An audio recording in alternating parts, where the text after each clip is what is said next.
Yo, what is going on, everybody? Welcome into New York Knicks Now by Chat Sports.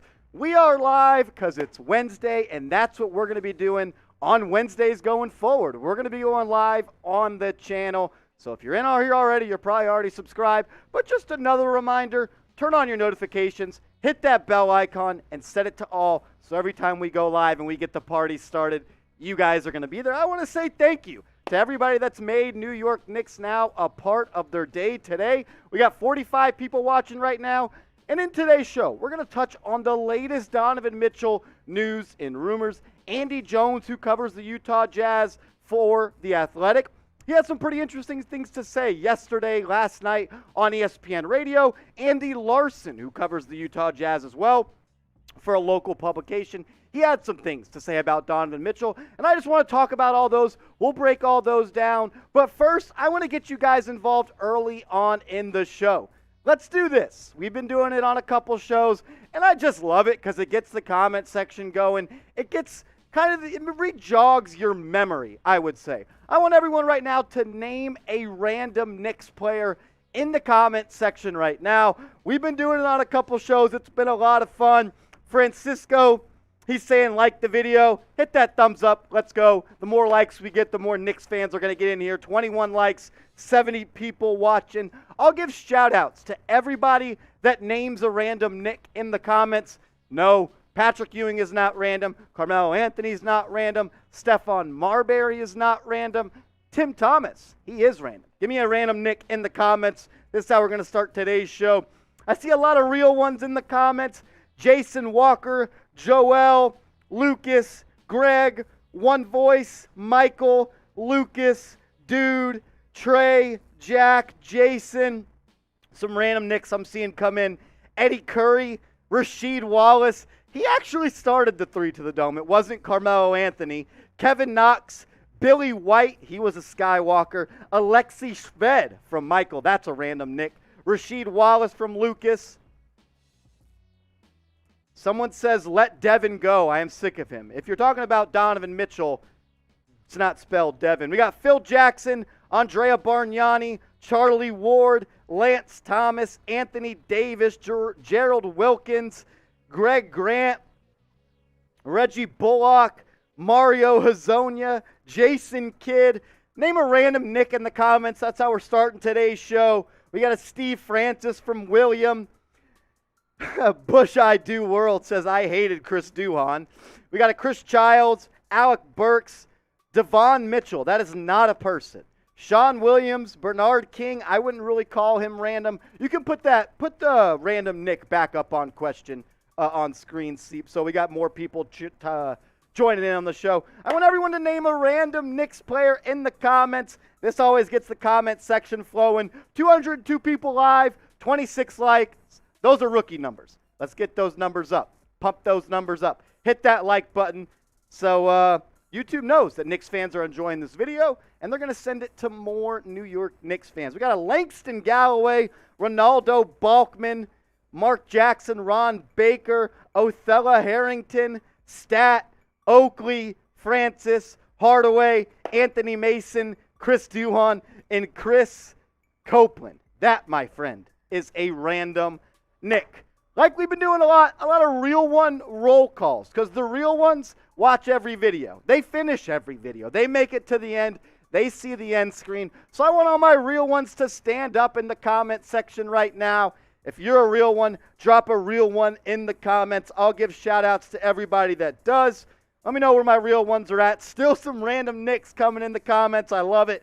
Vin Baker, Eddie Curry, Johnny Newman, Dennis Scott, Shannon Anderson, Tony Douglas. Where are my real ones at? I haven't seen one real one yet. There we go. Joel Santos is a real one. Chris is a real one. Monte, he's a real one for show. Artuo, real one. Kevin's a real one. Monte says Cleanthony Early. He is a random Knick. Alexander's a real one. Corey's a real one. Drop a real one in the comment section if you're a real one. The real ones know. We've been doing that a lot on the channel, and I think it's a good way for me as the host that gets to go back and see all the comments and see the people that watch every single video That's why we do it at the end of the videos. We don't want to do it at the front because the real ones, they watch all the videos. They don't stop at the halfway point. And the analytics say not everybody finishes every single video. So keep getting those real ones in the comments. Shout out to Trapstar, Darnell, Louisiana Knicks, Ronnie Turioff. That is a random Nick. Connor, what up, bro? Hope everyone's having a good day. It's Wednesday, 4 o'clock local time, 5 o'clock on the East Coast. Got a text message real quick. I got to check. Let's ride. Keith says, shout out to you. You are the real ones. No, you are the real one, my bro. I appreciate everyone that's made New York Knicks a part of their day today. We can pop over to that next question because that's the reason for today's show. I want to ask you, will Donovan Mitchell be traded to the New York Knicks? Look, we thought it was going to happen a couple of weeks ago. At one point, we heard it was super close to getting done, but it actually did not get done. And Tony Jones says they were actually never all that close on a deal. But he did say that the Knicks and the Jazz, they will re-engage in conversations as we get closer to training camp and the regular season. I'll give some shout-outs. Leave it on screen right now for right now, Seeps. But Joel says yes. Chris says yes. Keith says yes. Cap says yes. Trapstar says yes. Arturo says 65% done. Chris says, yeah, it'll take some time. Charles also says yes. So does Steven. Reek says yes. Lex says hell yes. Louisiana Nick says yes. Look, I think it does get done at some point. I mean, we have what they want, and they have what we want. And that when that happens, when two sides want what the others have, a trade most likely is going to happen. We can pop some of those up on screen right now and show some people some love. We got a big Sarge. Hell, yeah, he thinks the Donovan Mitchell trade gets done. Let me know, does Donovan Mitchell get traded to the New York Knicks? Yes or no? Fall back, haters. Fall back. He says yes. Luciano Ortiz, they say yes. Humphrey says they'll figure it out.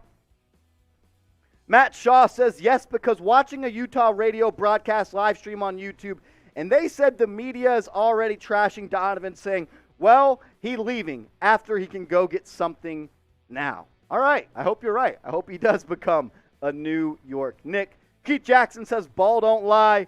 Future Tech says definitely yes. Jose says yes. Mike says yes. Testuro says Billy Walker. Still naming random Knicks. I'm down with that. Jeff Diaz says FDM. I don't think Donovan Mitchell has done anything wrong. I think he's a guy that's pushing for this behind scenes, so it's not FDM. There's a lot of people we press F, but not DM. Charles, he says there's no way they can find another better. No way, no how. You're 100% right, Charles. We have the best offer on the table for Donovan Mitchell. Danny Ainge wants picks.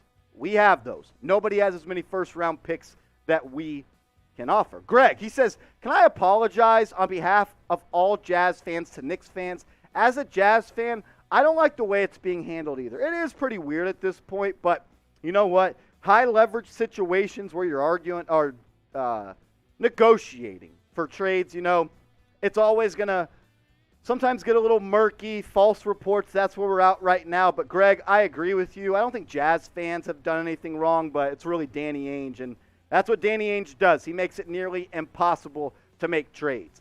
Joel, he says, I will dance around a sombrero if the Knicks get Donovan Mitchell. If the Knicks get Donovan Mitchell, it is going to be a party on this channel. If you thought last week was a party when we went 5 hours long and $600 in super chats and boots were getting drank, beers were getting shotgunned, beers were getting beer bonged, shots were being taken, wait until Donovan Mitchell gets traded to the New York Knicks. That, my friend, is going to be an absolute party. I want to go to the next question, though.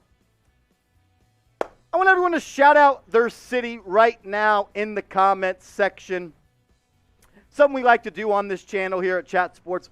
I like to see where all the real ones are watching from, where you guys lay your head at night. Stand up, rep it, be proud. Shout out your city in the comments section. I'll give a shout out to everybody that gets in there.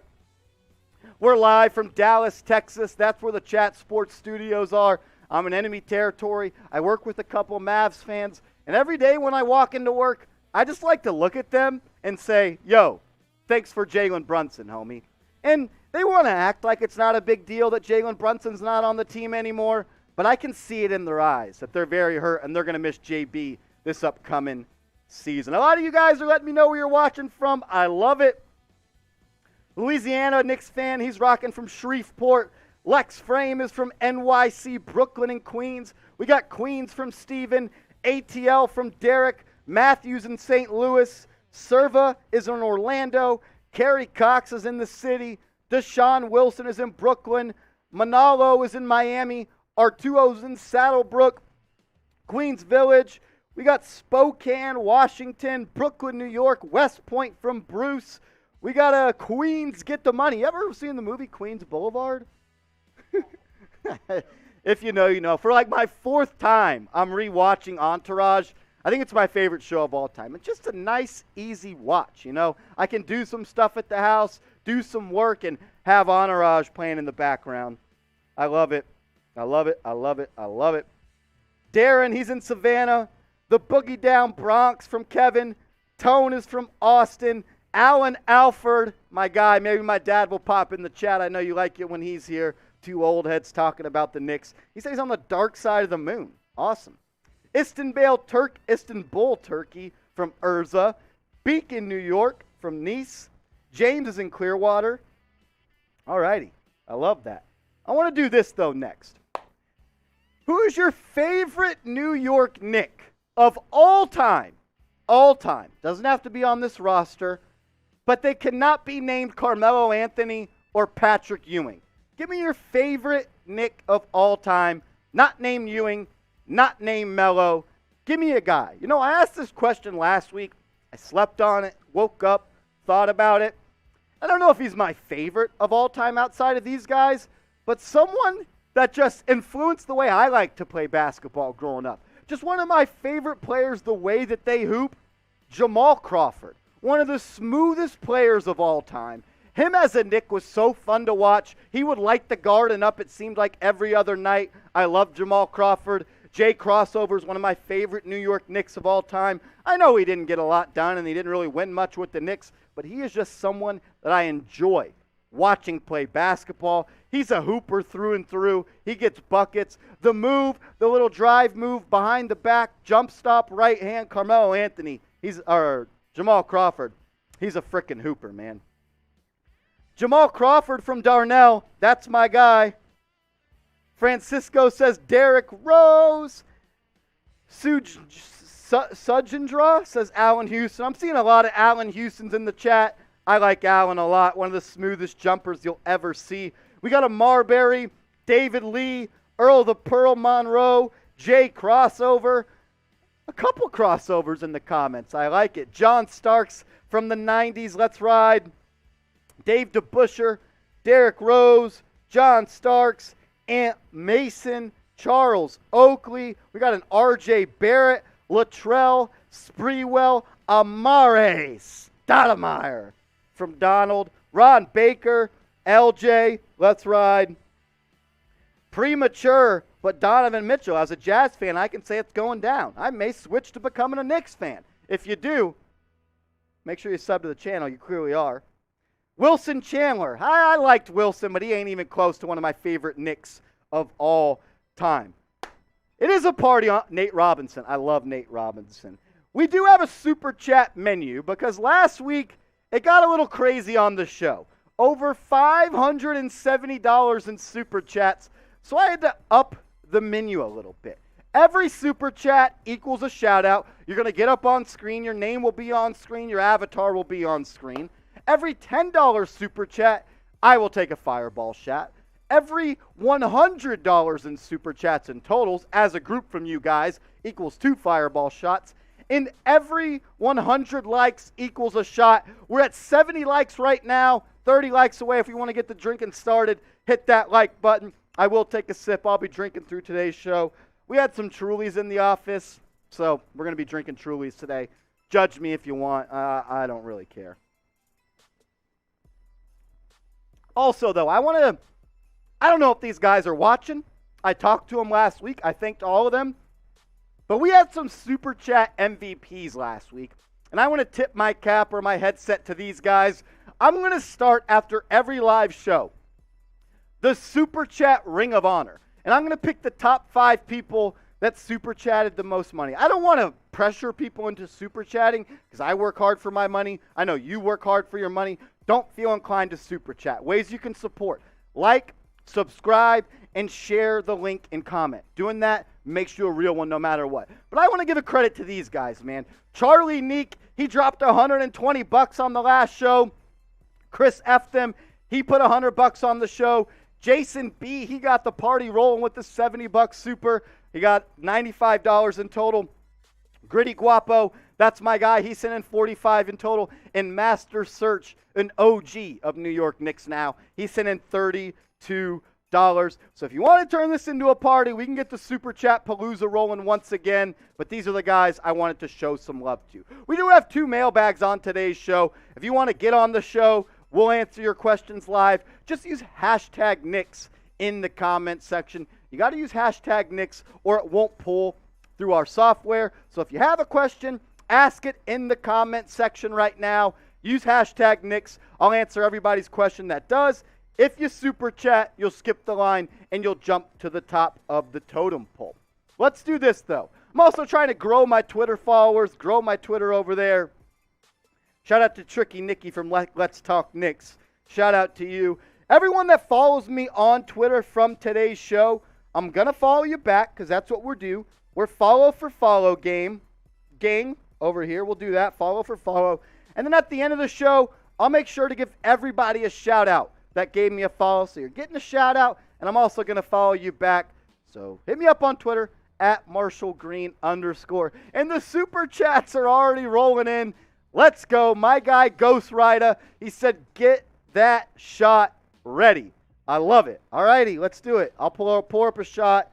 My bartender, Petey. He's not producing today. He's getting too big for New York Knicks now. He's got to cover Deshaun Watson every move he makes, so he can't produce for me. But, yeah, we'll get that shot ready.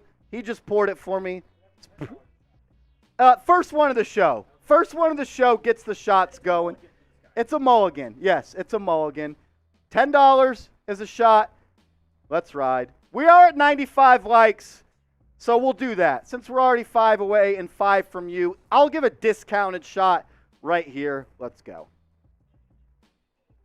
But if you're ready for the show, hit that like button. Hit that thumbs up button. We got 372 people watching live right now. 103 likes.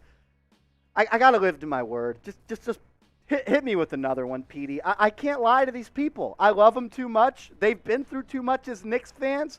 They deserve it. They want to see me get drunk on the show. We'll do it.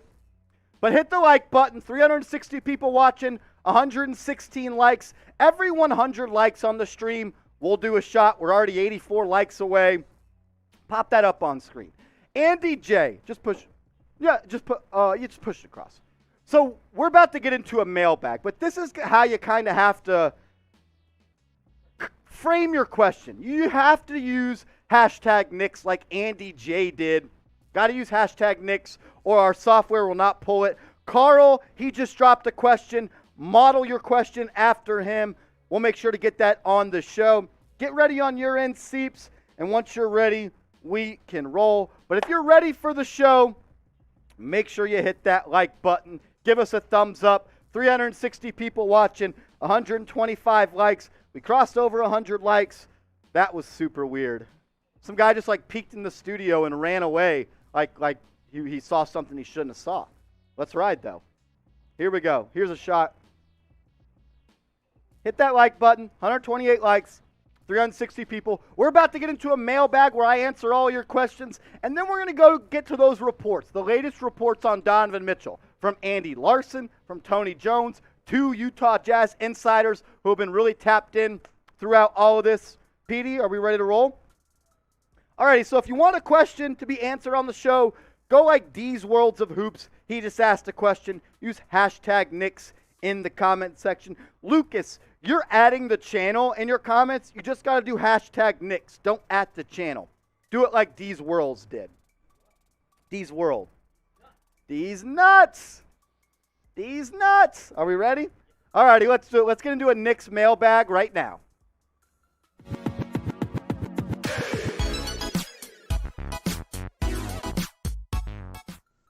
Welcome into New York Knicks Now by Chat Sports. I'm your host, Marshall Green. We're about to get into a mailbag, and we'll start with Andy's question. But if you want to be featured on the next New York Knicks Now mailbag, easy two-step process.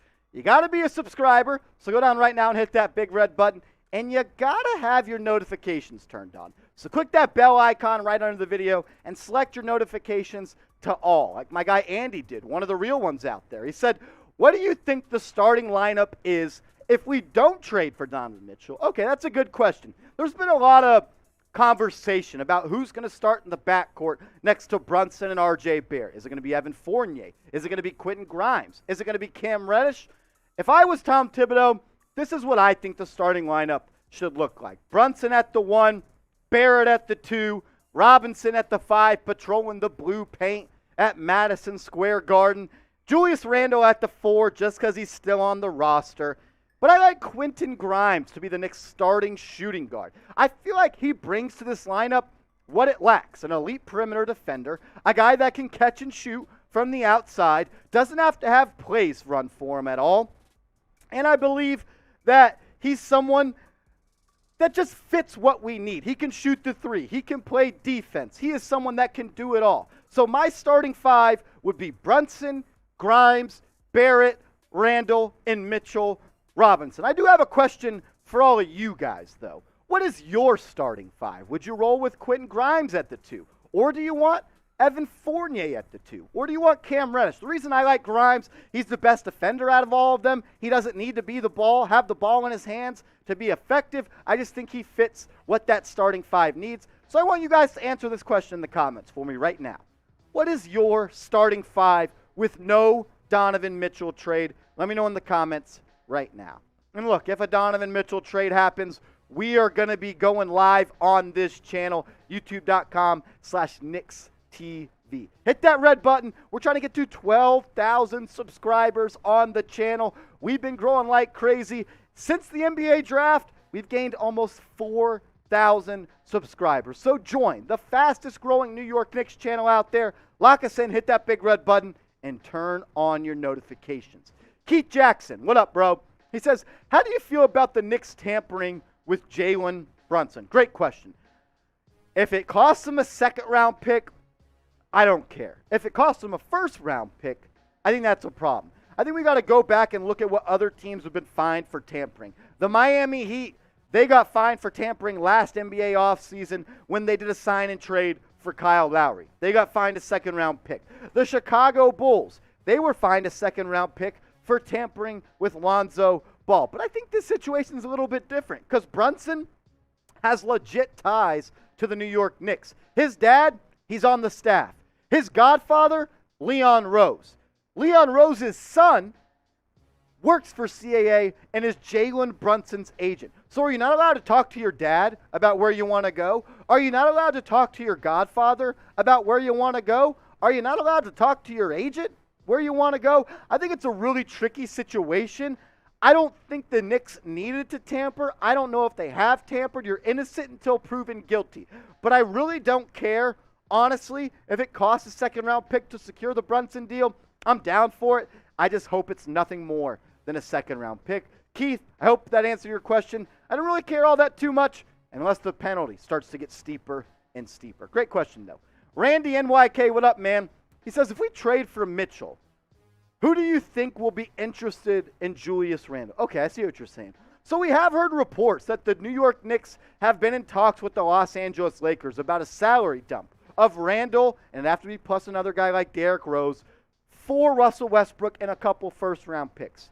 Russell Westbrook will never play a series of basketball for the New York Knicks. They would waive him as a buyout. They would use that money to get off of Julius Randle's multi-year contract. But other teams besides the Lakers that I think could be interested in Julius Randle are kind of listed in tiers right here. I think there's really only two teams that show legit interest. That's the Lakers, because we know we've had reports about that. I also think the Charlotte Hornets could also be a team They need a power forward. I will not say his name, but that shithead who did what he did and got himself out of the NBA, they have to replace him. They got to get a power forward. That could be Julius Randle. What about the Detroit Pistons? Go back to the NBA trade deadline. There was rumors that the Knicks and the Detroit Pistons had some talks about Julius Randle, and I think he could be that veteran in the lineup next to Cade Cunningham, Jaden Ivey, and Jalen Duren. The Atlanta Hawks, there's been talks that they're interested in trading John Collins. Maybe you get a Randle and a first-round pick for John Collins trade. I think Randle fits what the Atlanta Hawks want to do on offense, and I included the Kings because it's the Sacramento Kings. If anyone's going to trade for Randle, it might be a dumb franchise like the Kings. They were also tied to Randle back at the NBA trade deadline, so I could see that. But I want to ask you guys this question. Do you think Randle's going to be on the Knicks to start the season?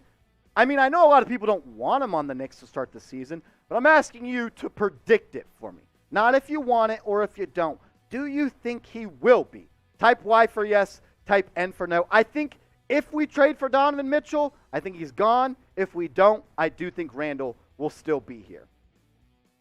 Nice Melo, what up? He says, with Donovan Mitchell on the team, I think the Knicks can win 54 games. Do you agree? 54. That's a lot of games. Last year, the New York Knicks won 37 games with Evan Fournier and Alec Burks starting 60-plus games in the backcourt.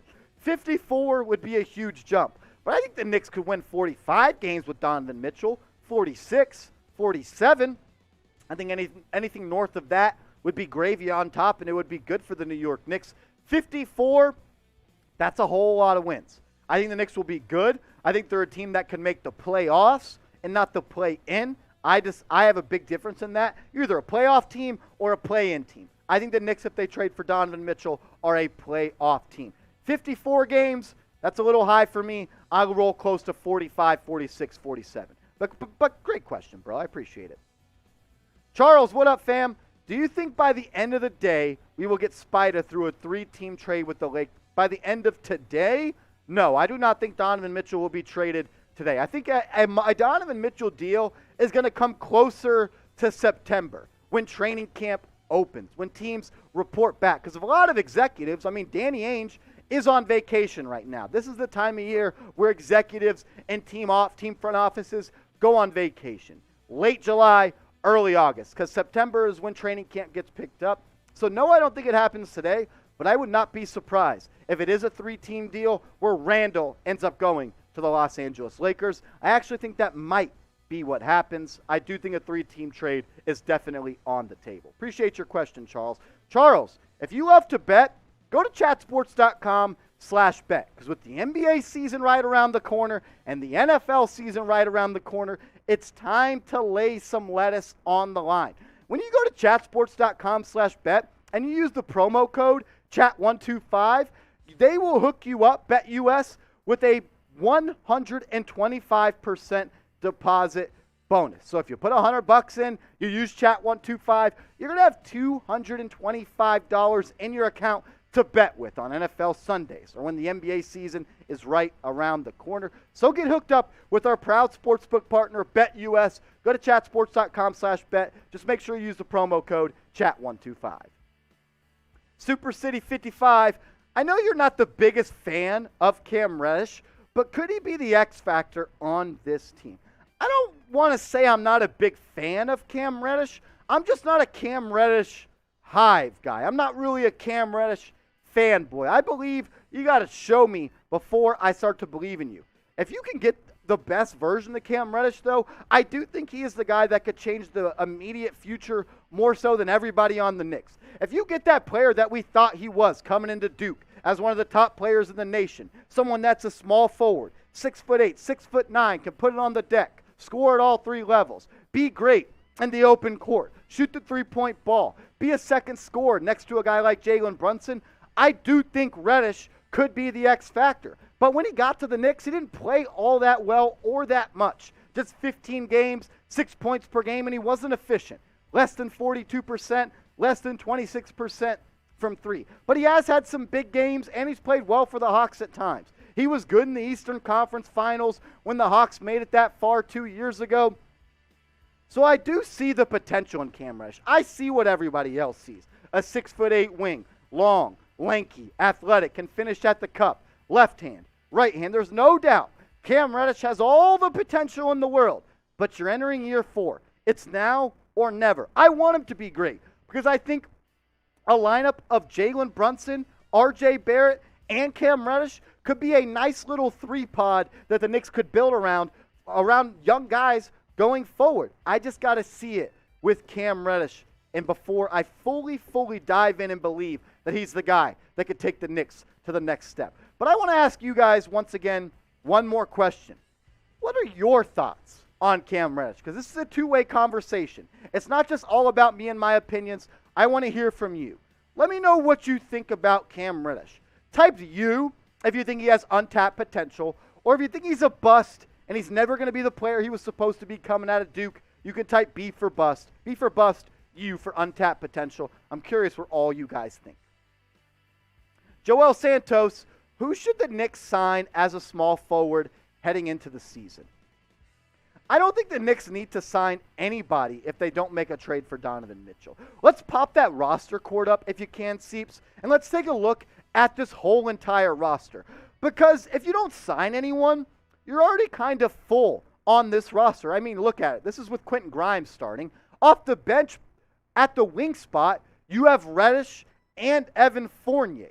You kind of have a log jam off the bench. You got Quickly and Rose who play the 1 and the 2. You have Reddish who can play a swing spot at the 2 or the 3. You have Fournier who can play at the 2 or the 3. So I don't really think you need to go out and sign another player. But if the Knicks do trade for Donovan Mitchell, I do think they will go out and sign someone. But if they don't, I think the Knicks roster is ultimately set. You have 5 guys starting right here and another 7 guys off the bench. That's 12 guys already right there. We know Tom Thibodeau has a short rotation. I don't expect him to go 13 deep. So if the Knicks don't sign anyone or make a trade for Donovan Mitchell, I don't think they're in the camp of signing anyone at this point. Like the question, but I'm going to base it that we haven't signed Donovan Mitchell or traded for Donovan Mitchell. If they do trade for the Spider, I could see a guy like Josh Jackson, Tony Snell, or even Carmelo Anthony. Francesco, what up, bro? He said, what about D. Rose, guys? Is he staying or not? Thanks. Like. Hit that thumbs up icon for everybody that's watching right now. That's a good question about Derrick Rose, because if I was the Utah Jazz, I would want Derrick Rose in a trade, and it's only for one reason. He has 1 year left on his contract worth $14 million. He's an expiring deal. If I'm a team that's trading Mitchell and I'm looking to rebuild, I want expiring contracts. I'd love to keep Derrick Rose. What he's done for the Knicks since he came over for the Detroit Pistons is arguably the best trade that this regime has made. I mean, it was a steal. A second-round pick in Dennis Smith Jr. for Derrick Rose. I'd love for him to stay, but I think he's an attractive piece in a trade. $14 million of expiring deal. Teams that are rebuilding, they covet pieces like that. So I don't think we'll include him in another trade, but I don't think he makes it out of the Donovan Mitchell trade, if that answers your question. What up, Alan? Last question on this mailbag. MG, should the Knicks trade Randle? This season is big in determining what we got in both Obi and Cam. Should they trade him? I'm going to go off the idea that you did not land Donovan Mitchell, because I think if you land Mitchell, Randle's gone. We've kind of heard that from a lot of credible sources. I don't think the Knicks should trade Randle just yet. And the reason I say that is because his value is at an all-time low, in my opinion. And it's a bad idea for a sports franchise, for a business, to trade anyone while their value is at their lowest point. Let Randle build up that value, I guess is the word to describe it. And I'm kind of interested to see how Jalen Brunson and Julius Randle work together. Because the last time Randle was good, he played with a point guard. He couldn't shoot for shit in Elfrid Payton, but Payton was a good distributor and a playmaker. He got Randle in good spots, and he also has always played good with Derrick Rose. So I don't think they should trade Randle just yet. But if things go sour, if things go left again this season, I think you definitely got to trade him. Alan, I appreciate your question. And I want to do this before we get out of here. If you made it this far in the video, type real one in the comments right now. All righty. While you guys type real one in the comments, I also want to get your thoughts on this one once again while I got my eyes on the comment section. How do y'all feel about Cam Reddish. I know there's a lot of Cam Reddish believers. I know there's a lot of Cam Reddish truthers. What are your thoughts on him, though? Type U for untapped potential, and he needs to get more burn. It's Tom Thibodeau's fault. He hasn't had the opportunities in Atlanta. The injuries have kind of messed him up a little bit. I want to hear from you, though.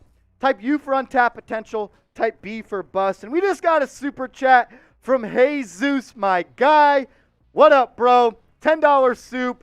Petey, if you could hook me up with the little shot skis, let's ride. Every $10 super is a shot on the show. We're also at 178 likes. Every 100 likes we get, that's a shot. So we're 22 likes away.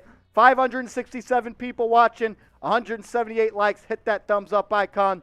But Jesus says, coming home from work to Knicks Now by Chat Sports. Man, the best. Love this show. Keep up what you guys are doing over there. I love it. Can't wait for Knicks basketball. That is awesome. Jesus, bro. That just made my day. I appreciate it, man. You guys have been showing me love like crazy on this channel.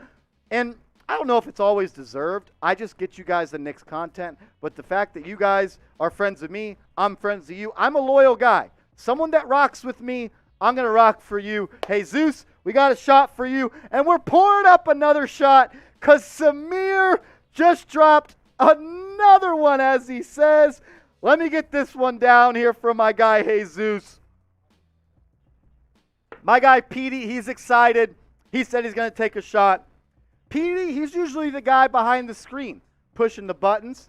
Petey, thank you. Samir, thank you. Let's ride. Bing bong. Bing bong from my guy, Matthew Peterson. He is one of the realest ones out there, no doubt. Pop up that super chat menu real quick, Seeps. We're also at 190 likes, which means that we're 10 likes away from a fireball shot. Every 100 likes equals a fireball shot. Every $10 super chat equals a fireball shot. Every super chat in general, you're going to get up on screen, your picture, your name, your comment. If you have a question, please ask it in the super chat as well. Every $100 in supers equals 2 fireball shots. And like we said, every 100 likes equals a fireball shot. We're at 197 likes. Pop up the Ring of Honor as well for me, Seeps.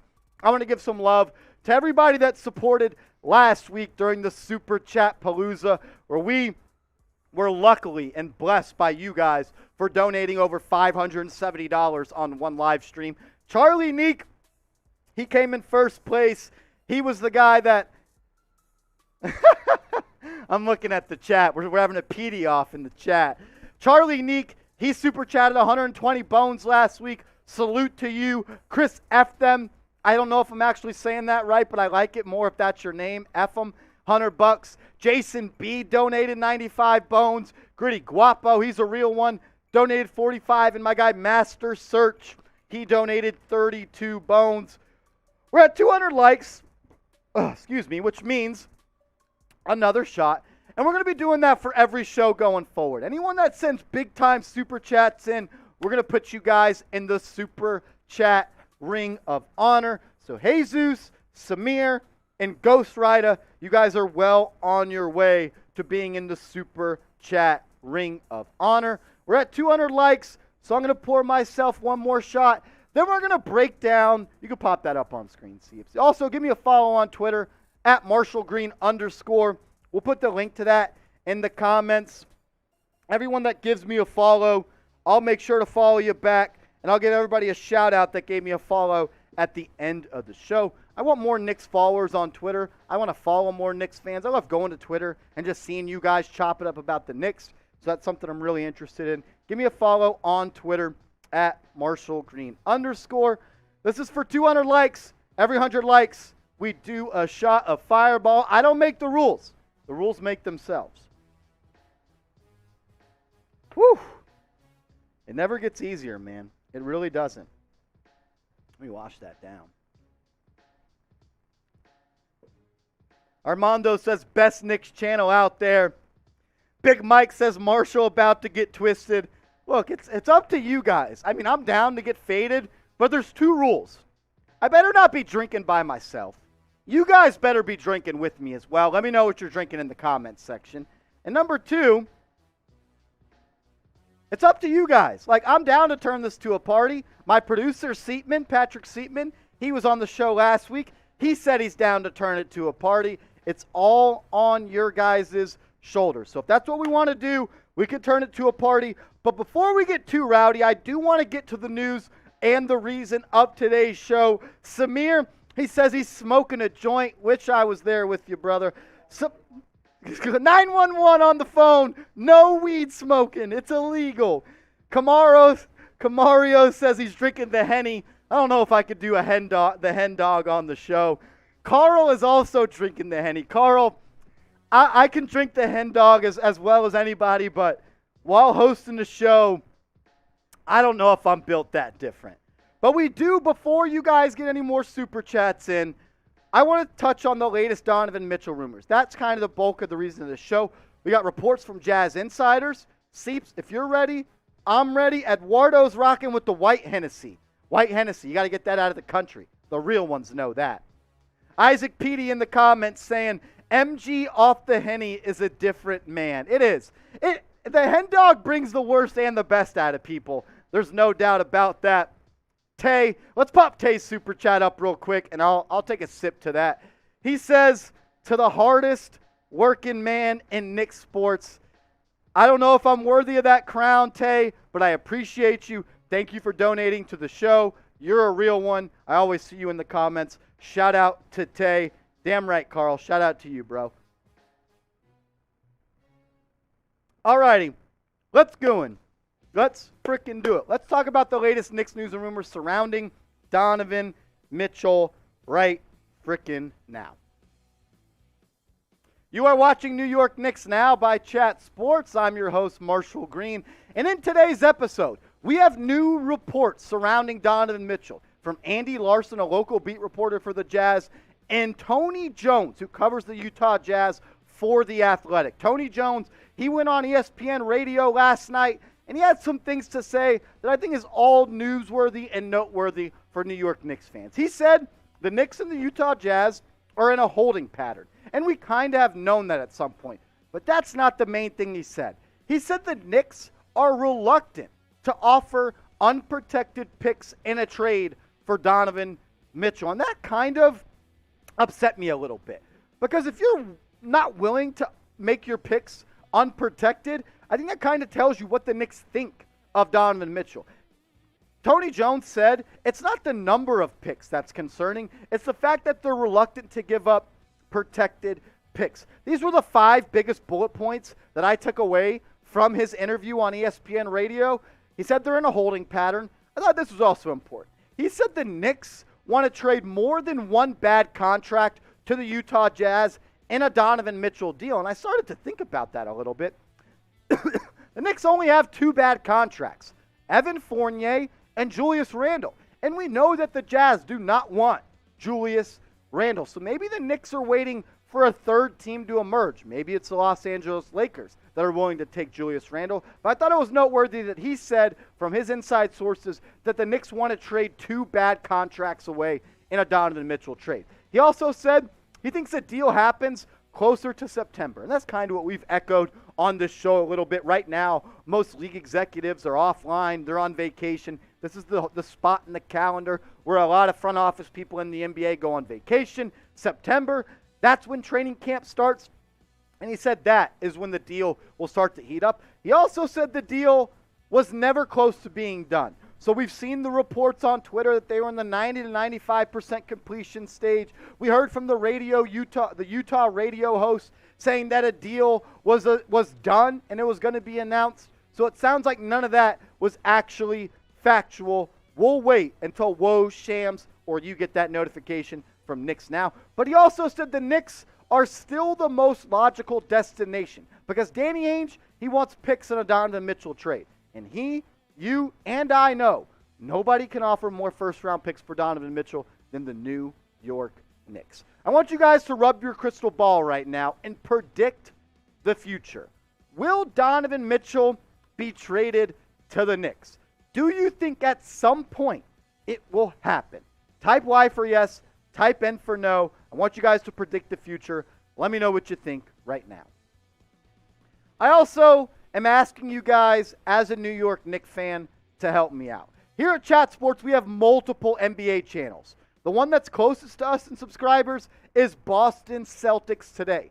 And as a New Yorker, having that blood run through my veins, it is in my DNA to hate Boston. And I hate the Boston Celtics, and I want to pass them up in subscribers as soon as possible. So if you love the Knicks, you hate the Celtics, and you love the content we're pushing out, or if you just want free daily videos around the latest Knicks news and rumors, hit that big red button. Help us catch Boston Celtics Today. We are 550 subs away. I think we can get there as soon as possible. Lock us in. Hit that big red button. Knicks videos every single day. I thought Tony Jones was pretty candid and very upfront during that interview. He said Mitchell doesn't want to be around. I think that is super noteworthy, and no one is really talking about it. He is one of the most tapped-in beat reporters for the Utah Jazz, works for The Athletic. And for him to say Mitchell doesn't want to be around is newsworthy. Has he requested a trade? Not publicly, but would I be surprised if Donovan Mitchell has gone behind closed doors and said, yo, Danny, trade me. I don't want to be here anymore. I don't want to be a part of a rebuild. I think that might have actually happened. And for Tony Jones to say that Mitchell doesn't want to be here, I think that means this could start to heat up pretty damn quickly. Andy Larsen, who also covers the Utah Jazz, he put out a piece a couple of days ago, and he said the overwhelming feeling among league insiders is that Donovan Mitchell is likely to sign a contract outside of Utah at the first available opportunity in 2025 when he's a free agent. So if you're Danny Ainge and you know that your superstar is going to be out in 2 to 3 years, trade him. Get what you can get. Donovan Mitchell has not requested a trade. The Jazz are rebuilding. This is what Danny Ainge does. Go back to when he was the general manager for the Boston Celtics. When he hired a new coach, what did they do? They traded Paul Pierce. They traded Kevin Garnett. And one of the biggest heists in NBA history that landed the Boston Celtics, Jason Tatum and Jaylen Brown. And he's trying to redo that and recreate that magic with the Utah Jazz. He already traded Rudy Gobert, step number 1, for 5-6 first-round picks. Now he is trying to trade Donovan Mitchell for a same type of King's ransom in a trade. I also think everyone knows this. Donovan Mitchell wants to be a Knick. He has been too, is the word coy or forward? I don't really know. On social media, though, he's making hints and taking little jabs, saying that he wants to be a Knick. He's going to Mets games. He is a Mets fan. His dad works for the Mets. But he's been hanging out with Emmanuel Quickly. He's been sending jabs on Twitter, his likes on Twitter. But this today I felt like was the straw that broke the camel's back. He posted a video, it was a display, him dunking the rock at Madison Square Garden, and the announcer in that video, which Donovan Mitchell heard 100% before he shared the clip, the announcer said, Donovan Mitchell on the big stage in New York. You're telling me Donovan Mitchell just shared that to share it? Like today was the day he was going to post that clip. No. He knows what he's doing. He's a smart guy. He's a calculated thinker. He could have muted the audio, but he did not. Mitchell threw down a dunk in Madison Square Garden, and the background voice was Donovan Mitchell on the big stage in New York. Go check his Instagram out. It's still up there. Click on his story. It's still there. He's not hiding the fact that he wants to be a Knick. He does. He's got ties with Leon Rose. He's got ties to the area. He wants to wear the blue and orange and play in the mecca of basketball. And if you want Donovan Mitchell to be a New York Knick, I want everyone to light the comment section up right now and type 45 in the comments. All you got to do. If you want Donovan Mitchell on the New York Knicks, type 45 in the comment section right now. I want to see this chat littered with 45s because we are at the point where we know everyone wants Mitchell. He makes the Knicks a better team. He's a great player. We haven't had a guard like that since. Exactly. Type 45 if you want Donovan Mitchell on the Knicks. You can also bet on the most likely landing spot for Donovan Mitchell. Do it with our proud sportsbook partner, BetUS. Go to chatsports.com/bet. Use the promo code chat125. When you do those things, go to chatsports.com/bet.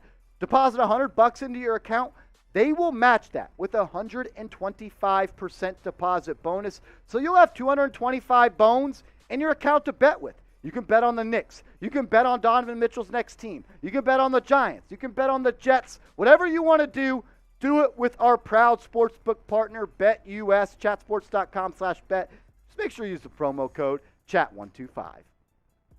I had a couple Knicks fans hit me up the past couple of days, and they asked me, should the Knicks be in a rush to trade for Donovan Mitchell? And I thought it was an interesting question, and I kind of thought about it for a little bit. And I came away with the idea that I don't think the Knicks should be in a rush. Because, as I believe, and if you're a loyal viewer of the show, you know that I believe the New York Knicks have the leverage here. We'll detail that in a second. But I thought this quote from Tony Jones kind of shows you why. He says, the two sides just aren't close at this point. They haven't been close. It's just one of those things where once there is a little more urgency, the urgency of training camp looming, the urgency of the season looms, then I think that conversations will get a little more serious. There's no reason for Leon Rose to rush this because we have what they want. They have what we want. Nobody can outbid us. Nobody can put a better trade package in than the New York Knicks can. And I truly believe it in my heart of hearts that the New York Knicks have all of the leverage. And I have 5 reasons for that. Donovan Mitchell did not request a trade publicly. The Utah Jazz, after they traded Rudy Gobert, let's remember, they said we didn't want to trade Rudy Gobert. Then they traded him. They said we don't want to trade Donovan Mitchell. I called cap on this show. You guys saw it. Then we saw that they wanted to trade Donovan Mitchell. They are rebuilding. He did not request a trade. And if you're telling your superstar, we're willing to trade you, what do you think he thinks about that? Do you think he's happy? No, because it tells him that the Utah Jazz don't value him enough to be a cornerstone piece in a rebuild. The Jazz are tanking. They're showing us we need to believe what they do instead of what they tell us. They may tell us they're not tanking, but they are. You just traded the Defensive Player of the Year and arguably one of the best top 5 centers in the NBA for no immediate difference makers. And the Jazz, their best assets, even though they got all those picks from the Minnesota Timberwolves, their best assets are their own first-round picks. And you know how you make those first-round picks better? By trading away Donovan Mitchell. Because if Donovan Mitchell's not on this team, the Utah Jazz will be one of the worst teams in the NBA. And that's what they want. They want to lose, they want to tank, and they want to up the odds for that pick to be a number 1 pick in the Victor Wembanyama sweepstakes. They also have a new head coach, a guy that's never coached in the NBA before. And you're telling me in his first training camp, he's going to have to deal with a toxic situation of Donovan Mitchell trade rumors where Mitchell knows he doesn't want to be there, and now Mitchell doesn't want to be there, according to Tony Jones? That doesn't sound like an opportune time for a brand new head coach. And it comes back to this. The Knicks have what the Jazz want. The Knicks, they have picks. They have young players and expiring deals. That's what the Jazz want. The Jazz have Donovan Mitchell. That's what the Knicks want. That's why I believe the Knicks have all of the leverage in this situation. We'll wrap up this segment, though, with this question. I've been putting a lot of trade ideas out there, and you guys always say, yo, you're stupid. Too many picks, too many that, too many this. That's cool. I value all your guys' opinions. But what is your Donovan Mitchell trade idea? Comment it down below, and the best ones that I see, we'll put up on screen in a future Knicks Now. I want everyone to comment their Donovan Mitchell trade ideas right now, and we'll put the best ones up on screen. Because I think you guys can bash my trade ideas all you want, but if you're not going to tell me which ones you would do or which ones you think are smart, I don't think that's a productive two-way conversation.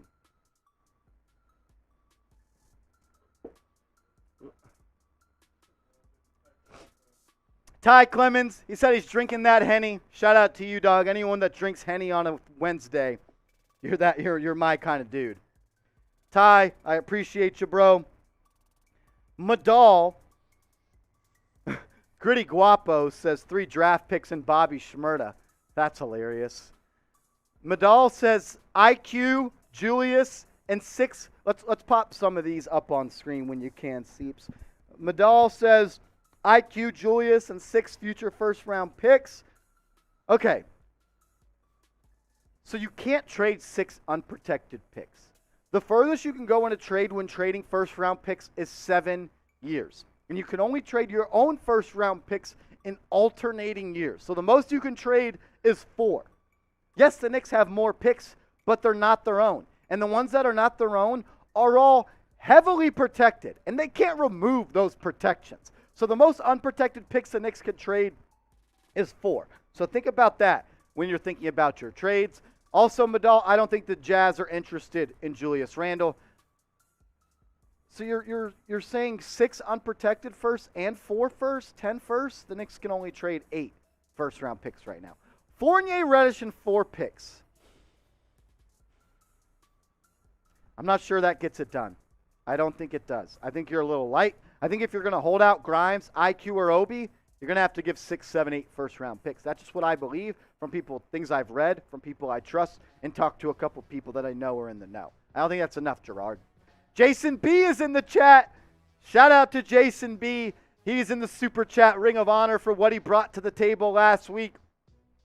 He says, quickly Grimes, Reddish, Fournier, 5 picks, 2 unprotected. We're getting warmer. We're getting warmer. I think this is a deal that Danny Ainge would think about. If you're willing to give up quickly and Grimes and 5 first-round picks, that's about as far as I'm willing to go, man. I would make this trade if I was the Knicks. Jason B, a real one and a smart one. I think this is going to be close to what the package is going to look like. I would love to keep quickly. I'd love to keep Grimes. I'd love to keep Toppin. But I think 2 of those are going to go in a trade. And if I had to trade 2, I think it would be quickly, and I think it would be Grimes. I think those are the 2 I'd get rid of. I'd want to keep Obi Toppin. I'm distant. It says 3 teams. Mitchell for 4 first-rounders and Evan. And Lakers get Randle for a first to the Jazz and Horton Tucker. So Horton Tucker goes to the Jazz. A Lakers first goes to the Jazz. 4 first-rounders go to the Jazz. That's 6 in total. And they get Fournier and Horton Tucker. I think the Knicks might have to include Obi, Grimes, or quickly in that deal. I like the framework of the 3-team deal, but if I had Donovan Mitchell, I ain't trading him for Fournier, Horton Tucker, and 5 first-round picks. Would you do that, Seeps? Personally, I would not do it. I mean, especially from the Lakers' perspective, I don't really see why they would want to bring in Julius Randle when they already have AD. And plus, Danny Ainge is going to want a haul. He's going to want way more than that. He's, especially after the Gobert trade, he'll be patient. Yeah. And I think if the Lakers get involved, Russell Westbrook has to be shipped out of the Lakers. The only reason that the Lakers are interested in Julius Randle, it's because they want to trade Russell Westbrook. So Russell Westbrook would have to be somewhere in that deal. Carlos says, are we doing shots? Well, Carlos, now that you ask, we can put up the Super Chat menu. It's the deals that we do on the show. Every Super Chat equals a shout-out. Every $10 Super Chat equals a shot. Every $100 in Supers equals 2 Fireball shots. And every 100 likes equals a shot. So even if you don't want a Super Chat, you can support the show by liking the video. We have 509 people watching, 256 likes. That means we're 46 likes away from a shot. And we're $70 away from $100 in Supers. Pop up the Ring of Honor because I want to give my guy some love. He was just in the chat. Let's show him some love. Jason B, shout out to you, bro. I hope you're still watching. We got a Super Chat Ring of Honor right here. Everybody balled out last week, $570 in Supers. Charlie Neek sent $120. Chris F. them sent $100. Jason B sent $95. Gritty Guapo sent $45. And Master Search sent $32. Jason B says, where is the boot and the shotgun options? We are at $30. If we get a $70 Super Chat, Seeps, are you booting it? If Jason B, if we get a $70 Super, it doesn't have to just be Jason. Jason carried the load last week. We're at $30 in Supers right now. That means we're $70 away. We just got a $10 Super. Let's get it. Carlos, Thank you, my guy. We'll pop that up on screen. So now if we get a $70 super chat, Patrick Seatman will do a boot. How about that? Let's ride. A boot for my guy Seeps. That's the rules. I'm getting that from my producer in my ear. We got to up the scores, what I've been told. Last week was a little too much. Carlos, I appreciate you, bro. Let's get it. Cheers. Shout out to you, bro. That's a shot. Woo! Yeah, we'll chop it up after the mailbag. All right, so we're at 273 likes, which means we're 27 likes away from another shot. Every $100, we do 2 shots. So if we get a $70 super right now, that puts us over $100. We'll do 4 shots before we get to this next mailbag. If we get to $100 in supers right now, Seeps will do a beer bong or a beer boot, whichever one he wants. And then I'll bump out 4 shots. How about that? We do have another mailbag coming up, though. We do have a show. Hashtag Knicks. If you want your question answered, hashtag Knicks in the comments section. All questions have a chance of getting up on screen. All super chats do get up on screen. So you can super chat as well, and that question will get up on screen. Use hashtag Knicks. Jason B says, what about the jumping around and hitting the chest? Jason, if you drop a 70 ball right now, people are coming in. We're going to hit the, That's what we're doing. 18 likes away from a shot. Jason B, you can tell us what you want, Jason, and we'll make it happen. How about that? Like, is that good customer service? I will sell myself to Knicks fans because I love you guys. We've been through the ringer. We do have a mailbag coming up. Gabriel has asked a question. Hashtag Knicks. Oh, another $10 soup. Let's ride. From Astral is on. Oh! $70 super. Oh, Jason B. Not again. Not again. Here we go. I need some people in here. He wants it.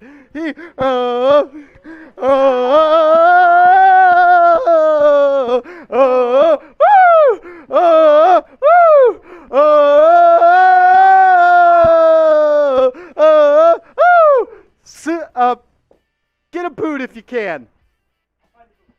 Jason B is getting the party started. He's back. Jason B said he wants to be a permanent figure on the Ring of Honor for the Super Chats. Let's ride.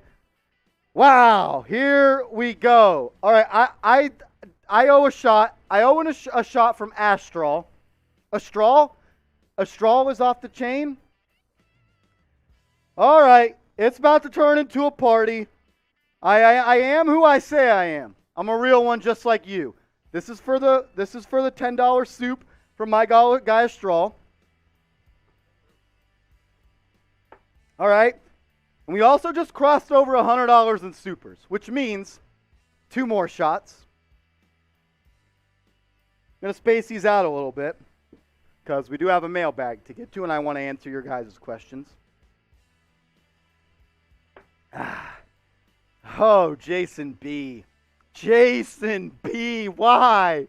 Jason B. Petey.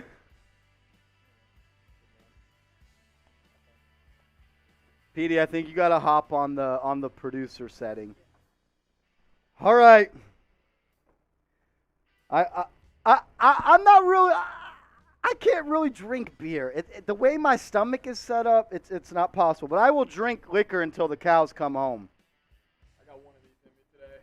Definitely got one. Solid. My boy Seeps, he's pushing the buttons. He's making shit happen. And Jason B. Jason, I'm gonna be thinking about you every sip right now. Every second of this. Do we want to time this? Do we gotta time it? I don't No time. Last week I broke the record. He did. Well, 15 seconds? 15. A boot is 3 beers. 3 beers, 15 secs. I owe 4 more shots, damn Dace. 4 more. I didn't forget about you. I didn't forget. All right. Let's ride. Whenever you're ready, Seeps, you can start. Cheers. I'll be pumping out shots as this goes. Andy B. All right, producer Matthew now on the hot mic here. Look at Seeps. Look at that form. Now, what you got to watch for is the bubble. There it is. There it is. Look right now, top left corner. That bubble pops right there. He's got to maintain composure. Uh-oh. It looks like oxygen is catching up with him. We have 1 or 2 drops, but no spillage. No spill. Oh, that's the bubble right there. Okay. You misread the read. That's okay. With that, basically, for anyone that hasn't hit if you haven't hit the boot yet, it's kind of like a running back. You got to read the hole well. If you don't, you think you're in the back, or you think you're at the second level, and boom, that free safety comes crashing down and puts you on your derriere. Yeah, I just had a breakaway touchdown. Just let up at the 5. I owe 2 more Basically, shots. he was Daniel Jones after a 70-yard run. He had the end zone in sights, and well, because it's obvious I'm not a Giants fan. Marsh is pretty pissed. Okay. All right. I got 1 more shot. Jason, you're a legend. You're an animal. Thank you for supporting the show. It goes a long way. It's not just so we can get drunk. It's so we can show the bosses that New York Knicks now is a place where people want to be. I owe 1 more shot, and then we'll get to a mailbag. Fuck. It just doesn't taste good. Like, Fireball does not taste good. If you're wondering why I'm drinking Fireball, it's because that's what we have in the office. And my favorite liquor is free liquor. And if it's free, I'm going to drink it. But it's not my go-to choice. I'm a tequila guy. I can rock with the Henny, but I'm really a tequila guy.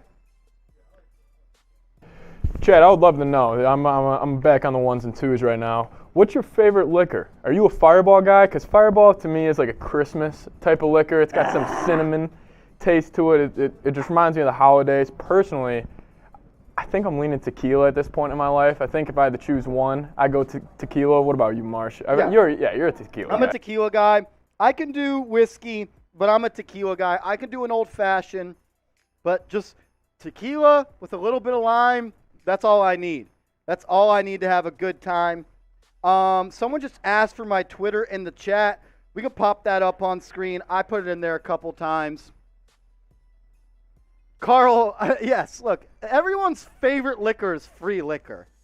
1800 from Dam, Henny, Douce. I'm a 1942 guy. I can also do some Casamigos. That's where I'm at. Patron is solid. Someone asked if I have Instagram. Yes, it's the same handle at @MarshallGreen_. Everyone that gives me a follow, I'll make sure to give you a follow back. No advice, please, says Marshall is the real MVP. This man is entertaining and great with the chat. That's y'all, man. Y'all are the real MVPs. Oh, Jesus. I can feel the fireball. It's like giving me kind of a little bit of heartburn. Yeah, we'll do a mailbag, so use your hashtag Knicks. Ask your questions, and then let's party after the mailbag. Party after the mailbag. Let's party. Let's drink. Let's get effed up. Let's celebrate being Knicks fans. We got to work to party. Francisco, no, unfortunately, it is not. Soon enough, though. Soon enough.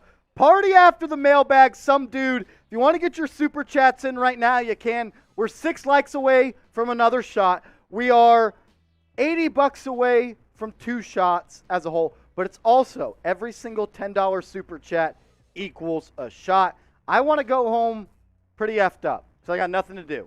So that'd be cool if I got to go home like that. We got a mailbag coming up. If you have a question, use hashtag Knicks in the comments. Every super chat gets on screen. You skip the line, kind of like the fast pass at Disney. Or if you want to wait in the line, you can use hashtag Knicks. I am ready when you guys are ready. All right, we're ready. Get your questions in, hashtag Knicks, because we're about to get into a mailbag right now. What's going on, everybody? Welcome into New York Knicks Now by Chat Sports. I'm your host, Marshall Green, and we're about to get into a mailbag, which aired on our live show Wednesdays. Subscribe, turn your notifications on so you can join us. But also, I want to give a shout out to today's sponsor, Mint Mobile, a cell phone provider that's hooking you guys up with unlimited talk, unlimited texting plans for as low as $15 per month. All you got to do is go to mintmobile.com/chatsports. We'll tell you more about them later on in the show. Madal with the first question, though. Is Sims the future center of the Knicks? Future, I'm not sure if he's, they're writing him down right now to be the future guy in 5, 6, 7 years. But I think Sims, Jericho Sims that is, has a great chance to be a long-term backup in this league.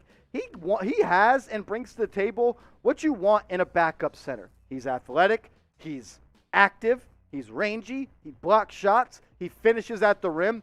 He's someone that's still growing into his role. I think he just signed that 3-year deal on the Knicks, guaranteed. He's going to be here for the foreseeable future. It would be ideal one day if he's good enough to be a starter, but I think he has the potential to be a long-term backup with the New York Knicks.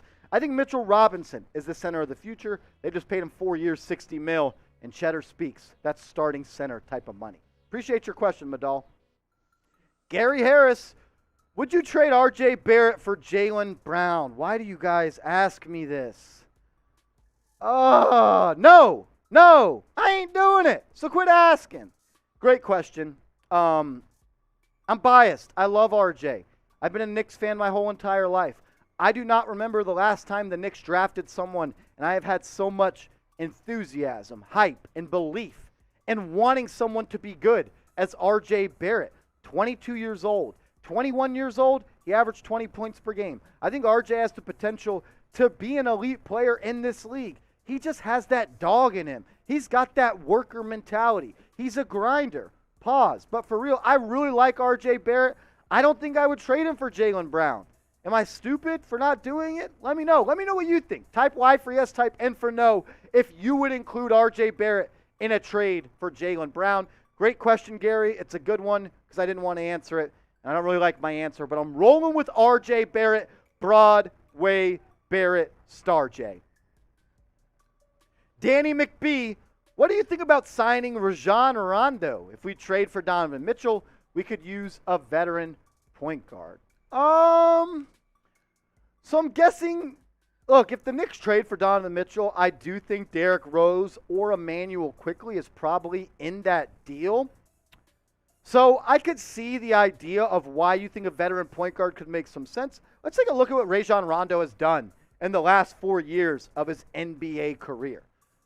In 2021, played just 39 games, 5 points, 5 assists, came off the bench, 38% from the field, 35% from three.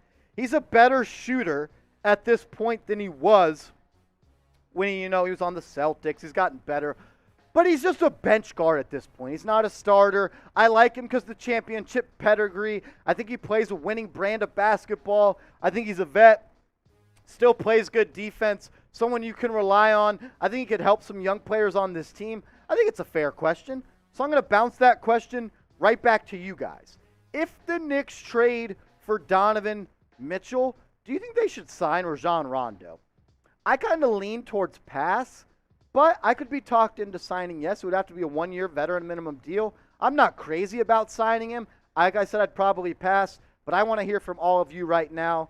Sway me. Convince me. Should the Knicks sign Rondo? Type S for sign. Type P for pass. If they sign him, we are going to be breaking it down on this channel. YouTube.com/KnicksTV. When news breaks, we get you guys a video. When rumors come out, we get you guys a video. We're going to start going live more and more. So subscribe and turn your notifications on. YouTube.com/KnicksTV. We are growing like crazy over here. We've gained almost 4,000 subscribers since the NBA draft. That's a credit to how deep the Knicks Nation is. So if you love the Knicks and you're looking for a one-stop shop on YouTube for Knicks videos every single day, lock us in, hit that big red button. This next one coming in from Joel. Julius Randle, Evan Fournier, Quentin Grimes, 3 first-round picks for Jaylen Brown. I say yes, but I think Brad Stevens hangs up in your face and blocks your number. It's going to take way more than that to get Jaylen Brown. I think it could be argued that Jaylen Brown is better than Donovan Mitchell. And I don't think that package is enough to get Donovan Mitchell, so I don't think it's damn sure not going to be enough to get Jalen Brown. I think it'd have to be Randle, Fournier, Grimes, quickly, and 5 or 6 first-round picks. I really do. A lot of people freak out about the number of picks, but we have 4 first-round picks that are heavily protected. All first-round picks are not created equal. So let's stop acting like the protected picks we have from Milwaukee and Detroit and Washington are valuable. They're not. So don't overreact to the number of picks. Overreact and react to the picks that are being sent out. Our own are valuable. The ones we got from the Oklahoma City Thunder are not all that valuable. I would do that deal, Joel, but I don't think the Celtics would. One thing you should do, though, for sure, is get hooked up with Mint Mobile. When I did it, I was proud of myself. I'm proud I did it because I'm saving money right now as we speak. Go to mintmobile.com/chatsports for plans that start as low as $15 per month that offer unlimited talk, unlimited text, high-speed data on the nation's largest 5G network, and they're also hooking you guys up with a mobile hotspot. My favorite part about Mint Mobile, how easy it is to switch over. You get to keep your same phone. You get to keep your same phone number. You don't got to go to a store to switch over. They have digital eSIM cards that you can just plug in and go and get switched over. Do it today, mintmobile.com/chatsports. Corey Jennings with the next question. Do you think the Knicks could get Patrick Beverley in a Mitchell trade? Okay, I think this is an interesting question. Do I think the Knicks could? Yes. Should they? A little bit of a different question. I do think Patrick Beverley, though, would kind of be a good guard to come off the bench because he could play with Donovan Mitchell. He could play with Jalen Brunson and provide you that defense in the backcourt because a lot of people are concerned about Mitchell and Brunson, 2 6'1" guards, if it would make sense to don't play a lot of defense. You want some defense, try to include Patrick Beverley in that trade. He was still solid last year for the Minnesota Timberwolves. 9 points per game, almost 5 assists, 40% from the field, 34% from 3. I think Beverley is probably a better talker than basketball player in his career, but I do think he still has some upside and would be a benefit to this team. He could help you on the defensive end. He'd give you a veteran in the backcourt. He plays a winning brand of basketball. He's intense. I think he would be a fan favorite of the New York Knicks. I think I could see Knicks fans rallying around Patrick Beverley. So I think it's a good question. And I want to bounce this one back to you guys, too. When you guys ask me a good question, I'm going to ask you guys a good question. So do you want Patrick Beverley on the Knicks? He would have to be a part of that Donovan Mitchell trade after he was traded from Minnesota to Utah. He's on an expiring deal worth $13 million, so I'm not sure the Jazz would trade him. They want expiring deals, but I think it's an interesting thing to talk about. So let me know what you think. Type T for trade, type P for pass. Let me know. Pro Cannon Gaming, my guy. What's an unexpected move that you believe they should do if Donovan Mitchell is not traded this season? I think the Knicks team is set if they don't trade for Donovan Mitchell. I really do, and we could pop that roster court up if we want to. They're already 13 deep right now. I don't see where the Knicks have an open roster spot if they don't trade for a guy like Donovan Mitchell. I mean, just look at all these names on screen. Brunson, Barrett, Grimes, Robinson, and Randle. That's what I think the starting 5 is going to be. But you still got Quickly. You still got Rose. You got Reddish. You got Fournier. You got Toppin. You got Hartenstein. And you got Sims. If you make a move, who's it going to be for, number one? And number two, where are they going to play? You already got 2 backup point guards. You already got 2 backup wings. You already got 2 backup centers. You already have a backup power forward in Obi Toppin. I love the Knicks to make a move because it's fun. It excites the fan base, but I don't really see a move that's out there to be made unless it's a trade for another superstar. The Knicks, they have 10 players on this roster younger than 25 years old. They also have 11 first-round picks over the next 7 years. At some point, the Knicks will have to consolidate assets. I'm just not sure if that move is out there right now if it's not Donovan Mitchell. I'm distant with another question. Who's your crazy team for who Mitchell could go to unexpectedly? I say the Raptors. Honestly, man, I don't think there is another team out there. I think it's the Knicks or nobody because you got to go with what you're hearing.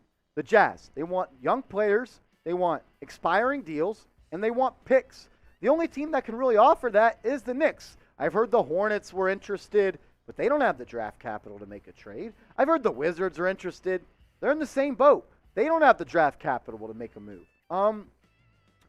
Would I be surprised if Miami and Pat Riley pull it off? No. I could see the Nets making a move, but I think it's the Knicks or he's back with the Utah Jazz. I don't think the Knicks let Danny Ainge trade him to another team. That's just my personal opinion, though, right now. Perry, NBA TV, do you think the Knicks make another trade if they – no, and this is kind of a similar question as earlier. I appreciate your question, Perry. But I don't think they do. I think their roster is set. We showed you the roster a second ago. You already got 10 players on this team, younger than 25 years old. You have 13 already that go deep.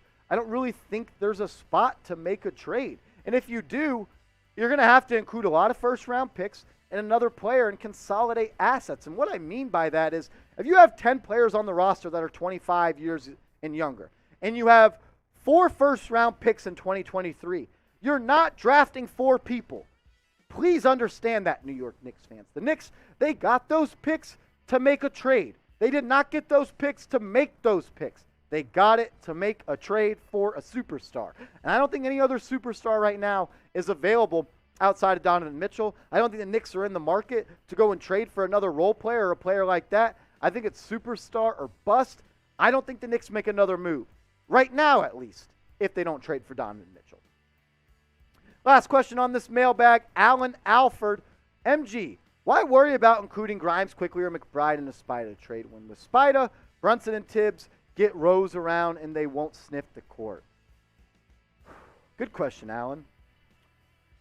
I think Grimes doesn't really fit that mold because Grimes can play the 2 or the 3. He can play alongside Brunson just on the court. He can play alongside just Donovan Mitchell on the court.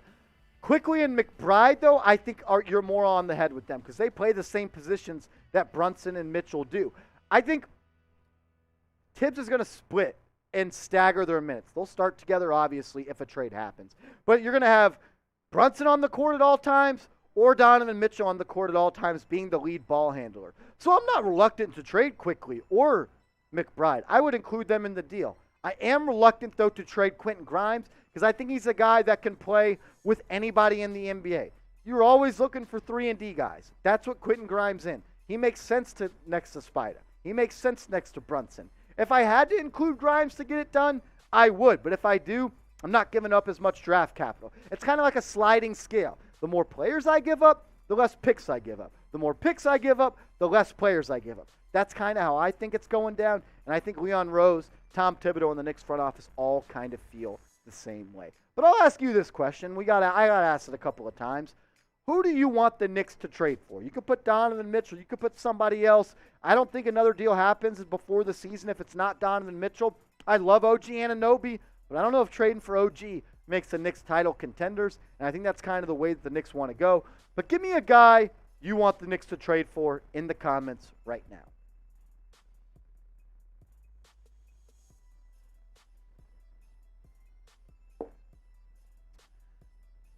Do you guys get what I'm saying? And you guys just let me know in the chat. Like, making a trade for another player that's just a role player or a backup player or signing someone doesn't really make all that much sense because you're already 13 deep and we have a logjam. We want to see Quickly play. We want to see Toppin play. We want to see Grimes play. We want to see Reddish play.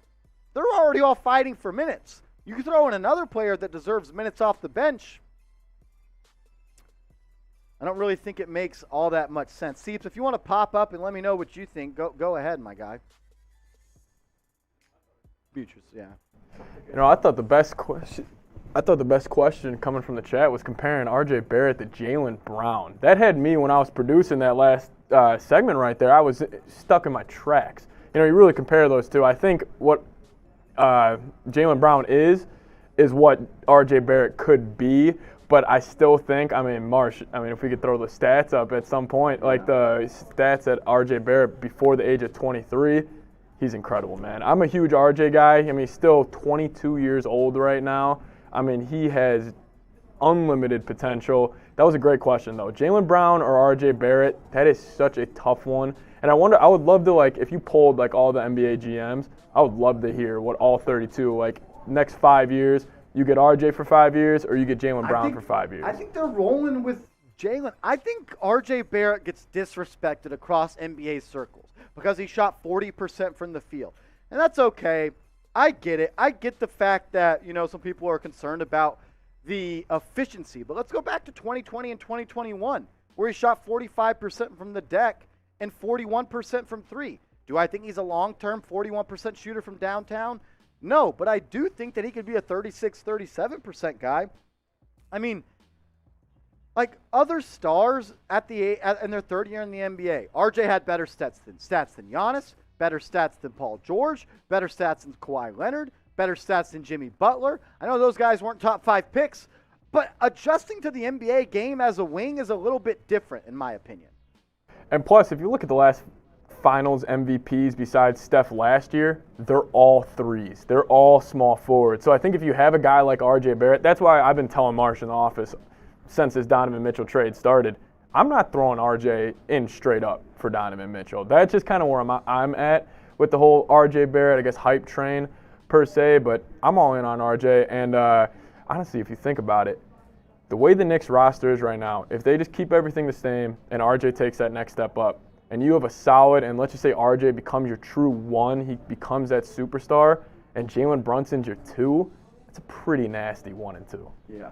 I've talked with my brother about this a couple times, and I think the RJ Barrett comparison is a hybrid between Jimmy Butler and Jaylen Brown. Like, I think it's a hybrid comparison. I don't think has as good of a handle yet as a guy like Jaylen Brown, but he's got that dog in him like Jimmy Butler, where when the game's on the line, RJ Barrett's going to give you his best performance. Big-time players play their best in big-time ball games, and that's what RJ Barrett is, man. Like, I don't really think.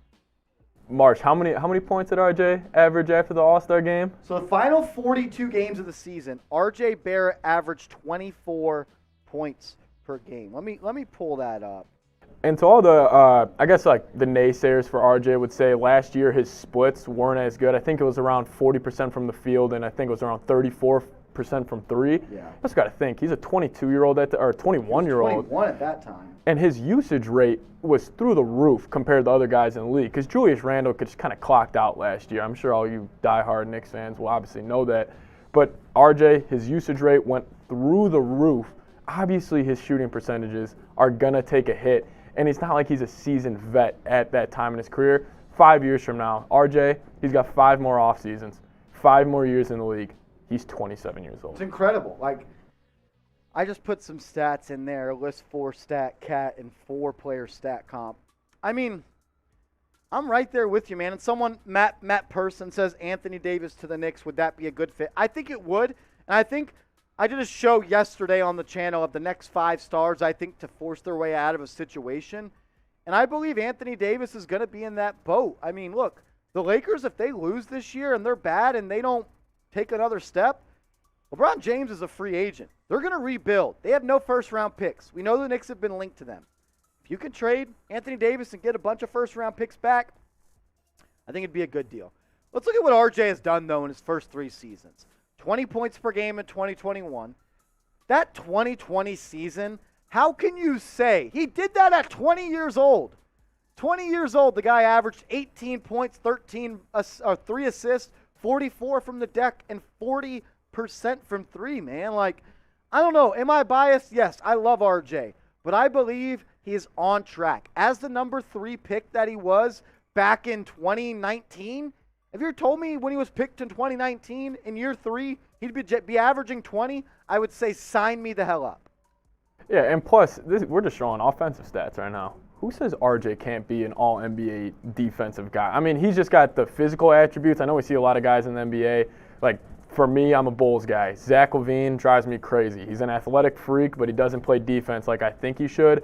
But RJ, he's got that dog in him. He's got the right mentality, and I think Tibbs, obviously I'm biased towards my guy Tibbs, but I think Tibbs will get a lot out of him on the defensive side of the floor. And plus, look at the top, the 2021-22 stats. 34% from 3, 40% from the field. A lot of people are going to look at that and be like, oh, RJ was just chucking shots up. It's because he had to. His usage rate people I think fail to grasp that is like, as a young player in the NBA, if you're coming in, you got to take a ton of shots.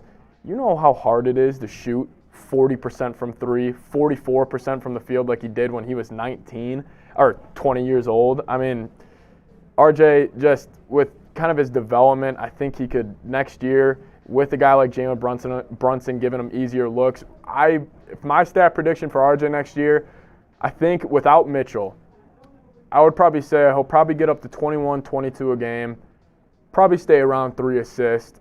But I mean, I would probably put him at 43% from the field and then maybe around 36, 37, meet in the middle from 3. If RJ can give you 22 points, 3.5, 4 assists, 43, 44% from the field and shoot 36, 37 from 3, he'll be one of the best players in the NBA. Look what he did in the final 42 games of the season. You're telling me this at 21 years old is something to sleep on? Come on. 24 points per game, almost 4 assists, almost 42% from the field, and almost 35% from 3. Those are big-time numbers. That don't put that up. I don't know what happened there, but like if you actually pop it up, don't send it over though. If you want to compare what he did in year 3 to other people in the, that's actually just not even right at all. Just forget it. But RJ Barrett, like it's the hate that he gets just doesn't really make all that much sense to me. I think it's just easy. I think if he was on the Cavs, or if he was on Memphis, or if he was on Orlando, if he was on a team like that didn't get a lot of notoriety like the Knicks and it wasn't easy to hate on, I think he would be a guy that got a lot more love across the league. I really do. I mean, does he need to be more efficient? Yes. Does he need to finish around the rim better? Yes. Does he need to improve his handle? Yes. Does he need to shoot better at free throws? Yes. Does he need to get better at passing out of drives? Yes. But is he only 22 years old? Yes. You're not going to be a finished product at the age of 22 in the NBA, and he's nowhere close. I think RJ has all-star potential this year. I really do, and I think with Jalen Brunson, he's going to make the life of him a whole lot easier. We got a question coming in from Kevin Taylor. He says, I don't think RJ is going to ask for a max contract. He's the type of player that will help his teammates. I don't really like to say stuff like that because, you know, talking about another guy's mental capacity when it comes to money, you just never know. I mean, if I was RJ Barrett, I would want a max contract. I averaged 20 points per game at the age of 21. Would it be a team-friendly deal if he didn't? Yes. I think the max is 5 years, $185 million. I'd give RJ 5 for $150, 5 for $145, 5 for $140. Like, still a huge payday. But I also want everyone to remember, in 2025, the salary cap is going to go up by $40 million.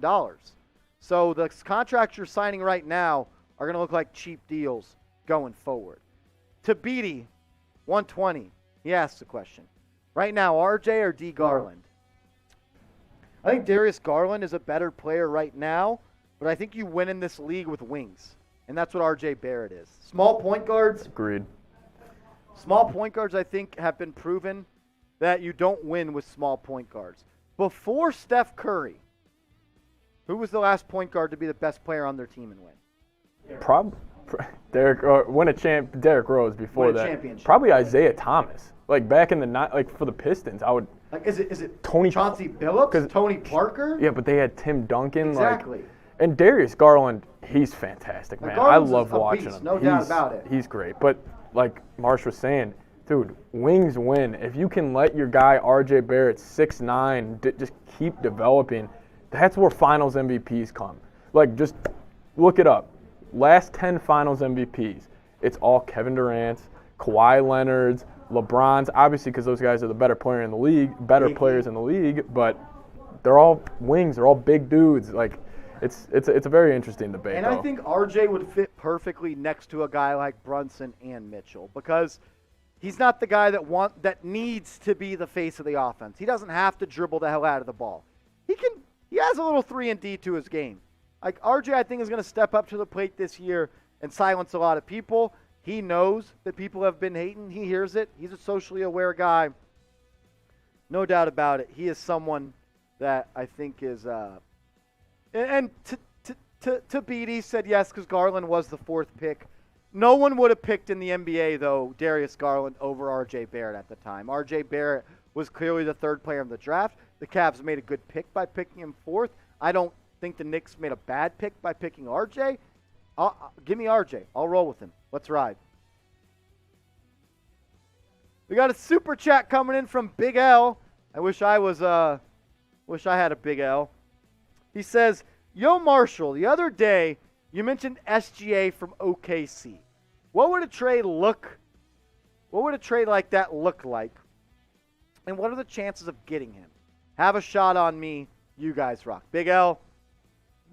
Appreciate you, bro. Yeah, so I did a video on the channel. Check it out. 5 future trade targets for the New York Knicks, not named Donovan Mitchell. Because if the Knicks don't land Mitchell, they are going to go all in for another player. Because you have to. You have to consolidate assets at this point. You have 10 players younger than 25, and you have 4 first-round picks next year, 7 over the next 3 years, and 11 over the next 7 years.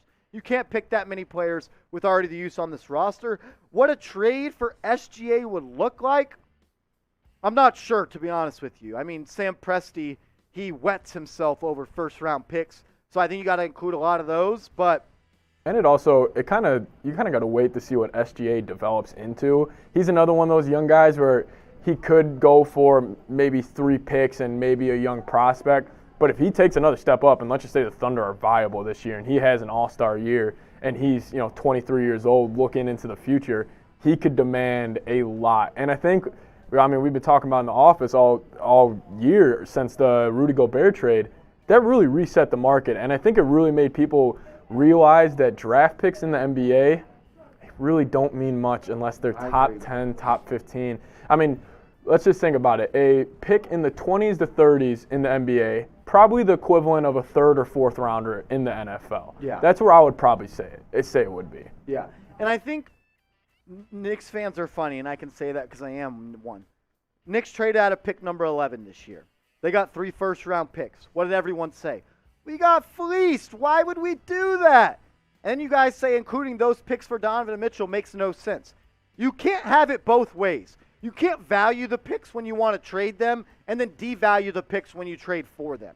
It doesn't make sense. So I thought that was a great question, Big L. If I was Oklahoma City and I was trading SGA, I would want Grimes, I would want Quickly, I want 5, 6 first-round picks, and I might want Obi Toppin. But if you could roll with Brunson, SGA, RJ, and Mitchell Robinson as 4 guys to build around, that is a great young core to have. Shot for you, Big L. Yeah, and I'll make one more comment about trading for players in the NBA. I swear it always feels like whoever gets the best player, no matter what they give up, win the deal. Wins. I think personally, I still think the Timberwolves won the trade. Most people would probably disagree just because they look at the haul that they had to give up, but you got the best player. You got a depot. Any of those players are ever as good as Rudy Gobert? Exactly. That's always the best point. And then people will say, but Donovan Mitchell, he was picked at 15. Giannis was picked at la la la. Like, you can say all that, but you might as well go buy lottery tickets because you're going to have the same chances of landing a superstar in the teens as you are drafting a Giannis. If they were all available, the Knicks would have picked one of them by now. Thing is, they're not. They're hard to come by, man. They really, really are. We got another question from Nice Melo, 3 to the Dome, 007. I believe R.J. Barrett will make the All-Star game this year. I would love to see R.J. make the All-Star break. I think he has a better chance if we don't trade for Donovan Mitchell. Because I think if we don't trade for him, R.J. becomes your number 2 on offense. Yes, you still have Julius Randle, but he's got to be self-aware, and he knows he's got to take a step back. I want Randle this year to average 16 points, 9 rebounds, 5 assists, shoot 45% from the field and 35 for 3. That is better than him averaging 20, 10, and 5 with 40% from the field and 30% from 3. You got to be efficient. Lower numbers, points per game with efficiency, I'll take that all day. Can R.J. Barrett make the All-Star game? If he plays like he did the final 42 games of the season, I think he's got a damn good shot. You average 24 points in the NBA over the first half of the season, you're almost a lock to make the All-Star game, in my opinion. Weigh in, Seeps.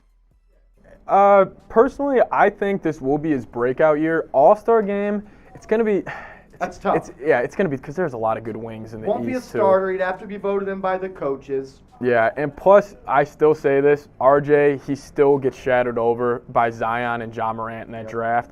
Like, it's just kind of the reality of the situation. Like, when they're talking about best players from that draft, RJ's number 2 right now behind Ja, but if you ask a bunch of people, you kind of forget that RJ was that dude behind Zion, even going to Duke. He was always the Robin to Zion being the Batman, and I think this will be his breakout year. All-Star game, it's going to be tough. I mean, we just saw Wiggins starting an All-Star game, so who knows, but definitely tough. Yeah, I mean, that stuff always depends on injuries that come down the line and stuff like that. But I don't think any Knicks fan, a reasonable Knicks fan, I know a lot of people are Knicks fans just to hate on the team because we've been bad for so long, but I love RJ, man. I'm going to support him. He loves being a Knick, and that's what I want out of my New York Knicks. Love to play for my team. Play your heart out. RJ Barrett plays just as hard as anybody in the league. I will always have admiration for that. I love RJ Barrett. Type number 9 in the comments. Let's show RJ Barrett some love. Type number 9 in the comments. I'll give shout-outs to everybody that does. Kevin Taylor, I'm a little older than you, but I think RJ Barrett could be another Adrian Dantley, who is in the Hall of Fame. Okay, I'm going to be honest, I'm not sure I know who. Let me see if I see a picture and it jogs my memory. So Dantley is 67 years old. He was inducted in the Hall of Fame in 2008, drafted in 1976. I wish my dad was watching. He's kind of close to your age. I'm sure my dad would probably agree with you. I don't know who he is, but if he's an all-star and you're comparing him to RJ, I'll rock with you. Kevin, I appreciate it, bro. I already saw it. Actually, it doesn't even say. Yeah. Buffalo Braves is who drafted him. The Buffalo Braves are now the Los Angeles Clippers. So Buffalo Braves went to the Clippers. Okay. Little NBA history we got going here. Little NBA history going on Knicks Live right now. Let's roll. Keith Turner, one of the most real ones out there. Donovan Mitchell saves RJ. I have no confidence in him right now, and I love the. You have no confidence in RJ or Donovan Mitchell? You got to be saying Donovan Mitchell, right? You got to be, right? I think he's saying RJ right now. Keith, tell me why you don't believe in RJ, and we'll put it back on screen. Yeah. Keith, Give us a read. We'll come back to you, Keith. Please let me know. Look, we don't always have to agree. We won't always agree, and that's what I love about this show. He's talking about RJ, but Keith, give me some reasons as to why you don't believe in him. We'll pop your question back up there. Joseph Berkeley, I don't think it's far-fetched for them to win at least 50 games. They was only 4 wins away from the wins they had the year before last. So with the Spider, absolutely they can win 50 games. So last year they won 37 games with Alec Burks and Evan Fournier as their 1 and 2. You replace those with Jalen Brunson and Donovan Mitchell, you should be able to win 45 games, 46 games, 47 games. Like, 50 is a lot of freaking wins, no doubt about it. I think the Knicks are a play-off team and not a play-in team with Donovan Mitchell and RJ and Jalen Brunson. But, Keith, let me know. I know you're talking about RJ. Let me know why you don't believe in him. Type it in the comments. We'll pop it up on screen.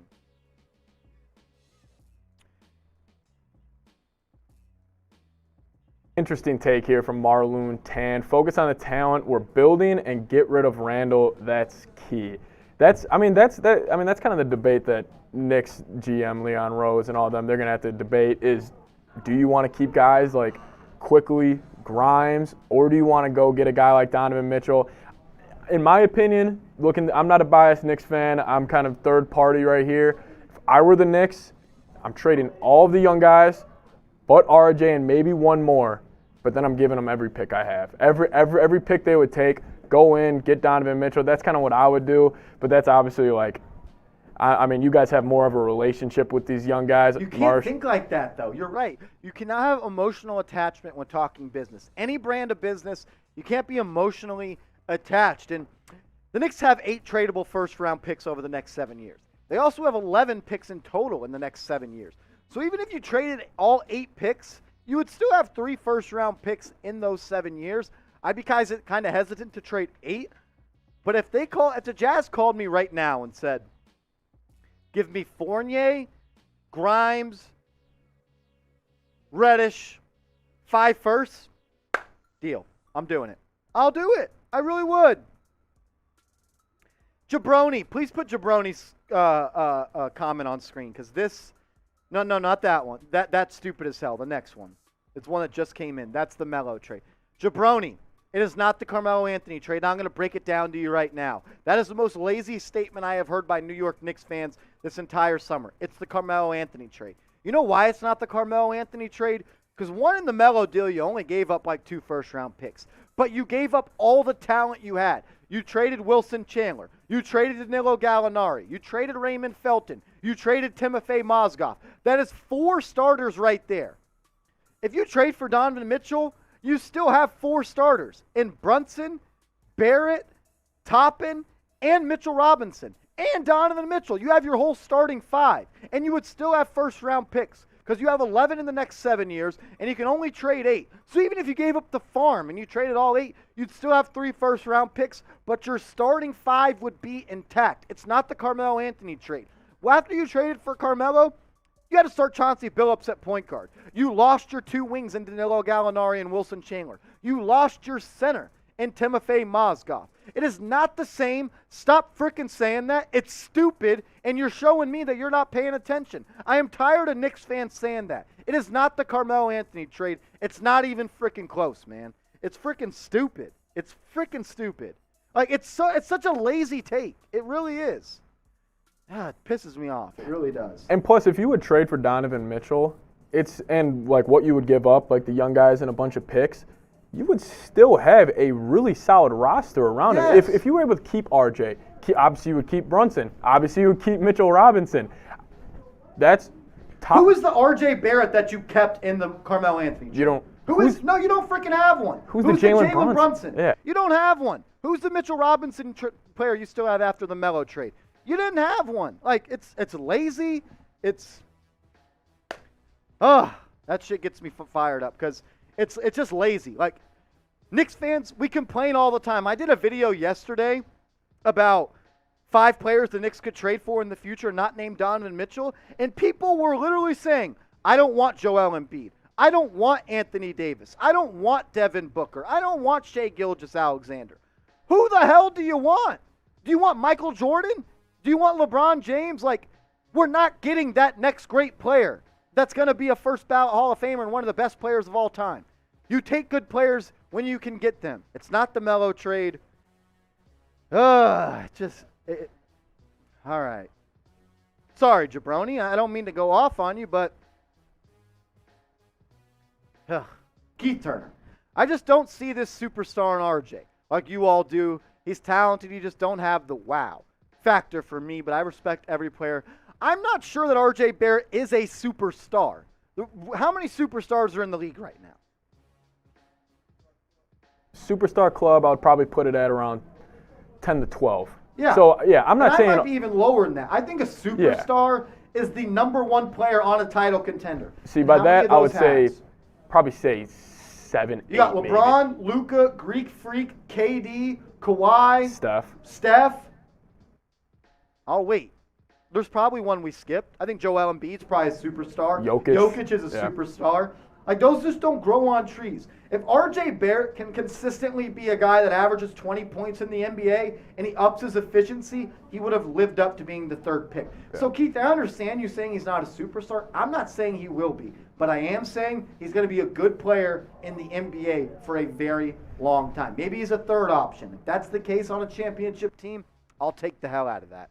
Yeah, and Keith, the point I was trying to make personally was you have a guy like RJ. He could develop into a finals MVP. I'm not saying he's probably nowhere near a finals MVP right now.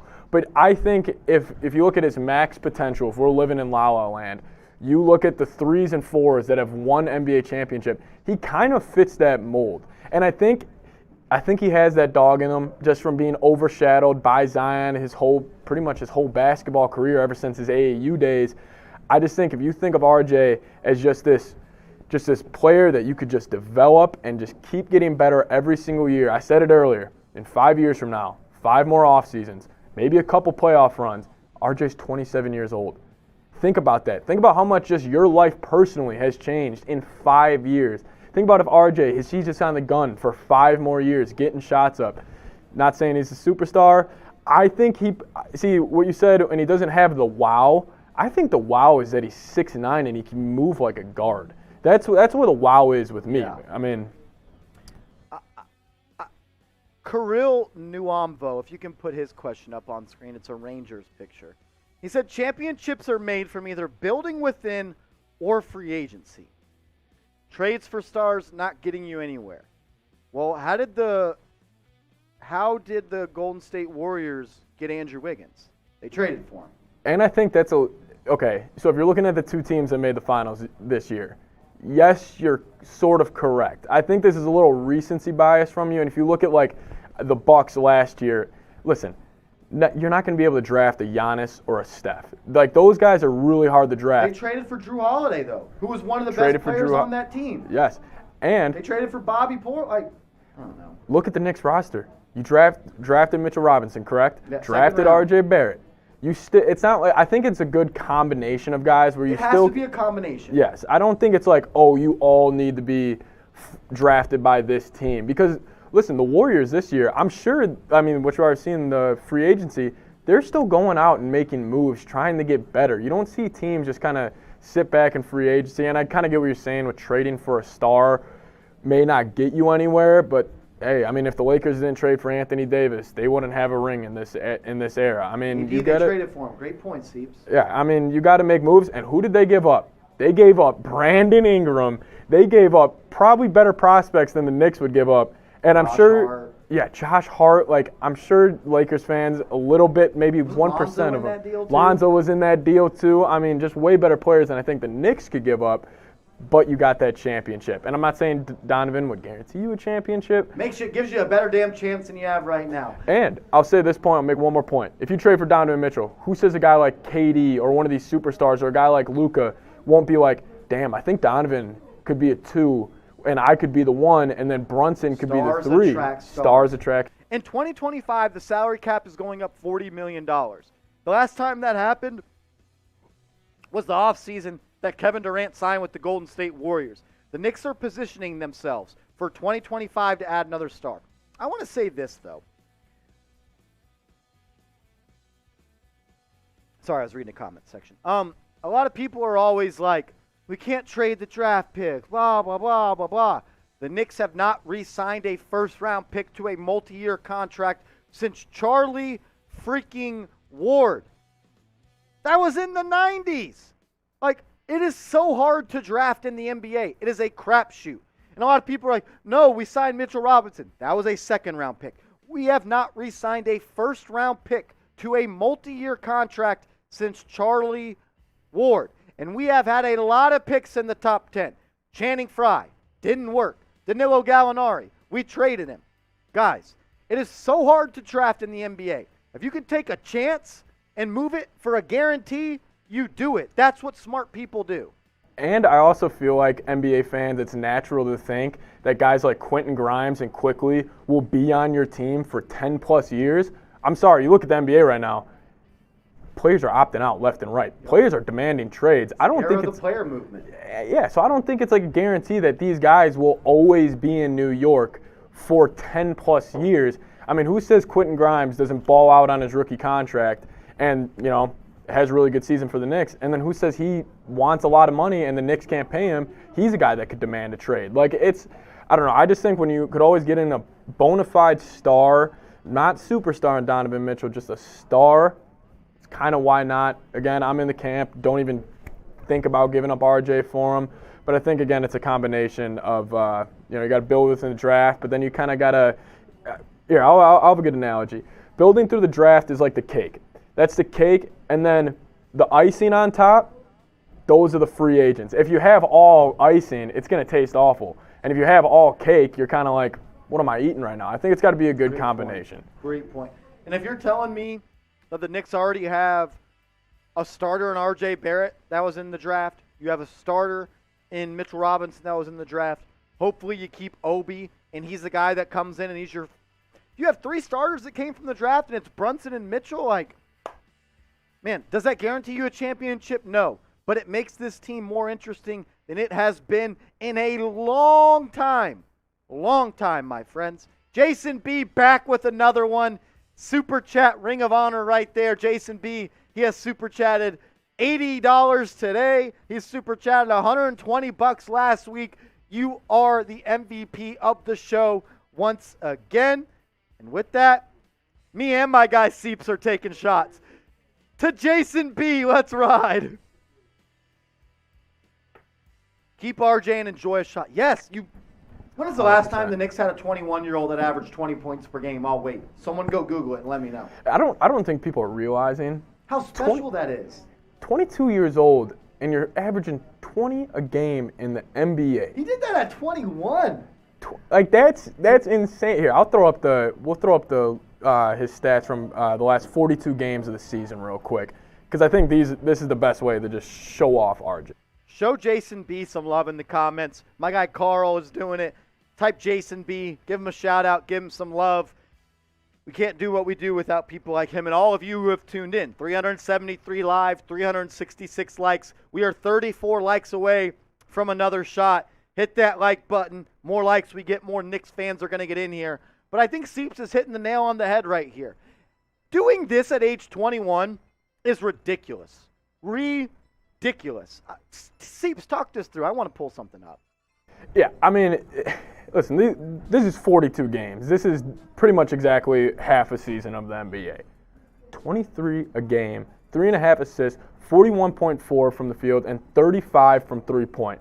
Obviously, these splits are not top of the league, but his usage rate last year was in the top half of the NBA. And just to be able, I mean, if you think about this from just RJ Barrett as just like a dude, like he's a 22-year-old stepping up in the Madison Square Garden, playing for the New York Knicks. I mean, if anybody's a hooper in the chat, like, you guys know that feeling. If you guys have ever been to MSG, it's a special feeling in that building. And he did this night in, night out, and we got another super chat, which will get that going. Yeah, pop that super chat up on screen. I'm not sure exactly. Petey, you're our official currency guy. That's a euro? Okay, I want to say this. What did we just talk about? RJ, we'll give him some love and another shot. If Seeps wants to get a shot as well, he is more than welcome. Yeah, Jack, I appreciate you. He said RJ will be an all-star this year. Another shot, Marshall. We're going to take one. Let's ride. Look, what person did we just talk about earlier that a lot of you said would trade RJ Barrett for? Jalen Brown. A lot of people in the chat just said that, right? You know when Jalen Brown, the first year he averaged 20 points per game, you know how old he was? 23 years old. RJ Barrett did it at 21. Jalen Brown, his first year in the NBA, 6.6 points per game. His second year in the NBA at 21, 14.5 points per game. His third year in the NBA at 22, 13 points per game. At 23, he averaged 20. Like, why are we so early to get off of RJ Barrett? Why? And plus, he has shown an ability or a want to get better. Like, I can understand if he entered the league. Euros. It's pounds. Pounds? Yeah. Is it pounds? Pounds? We're American. Yeah. We're stupid, okay? I'm sorry. Yeah, we're dumb over here. That's not a euro, but. Jack, I Thank you, appreciate Jack. Thank you. Keep going, Seeps. Yeah, but I mean, like I was, we'll take a shot first. Yeah. Cheers to the camera. Cheers to ride. everybody. Jack, Cheers you're to the Jack. man. Thank you for the pounds. Sherwin, you say Jalen Brown could do a lot more than RJ ever will. Well, I'm looking at the stats right now. When he was 22, he averaged 13 points per game and 1.5 assists. What is better there than RJ Barrett did? I'm wondering. And yeah, listen, Jalen Brown, his game right now, like if you guys just watch him in the finals, his game is a lot more polished than RJ. RJ is still a little loose with the ball, and Jalen, obviously right now, better player. Not what I'm saying, but He's I think 26.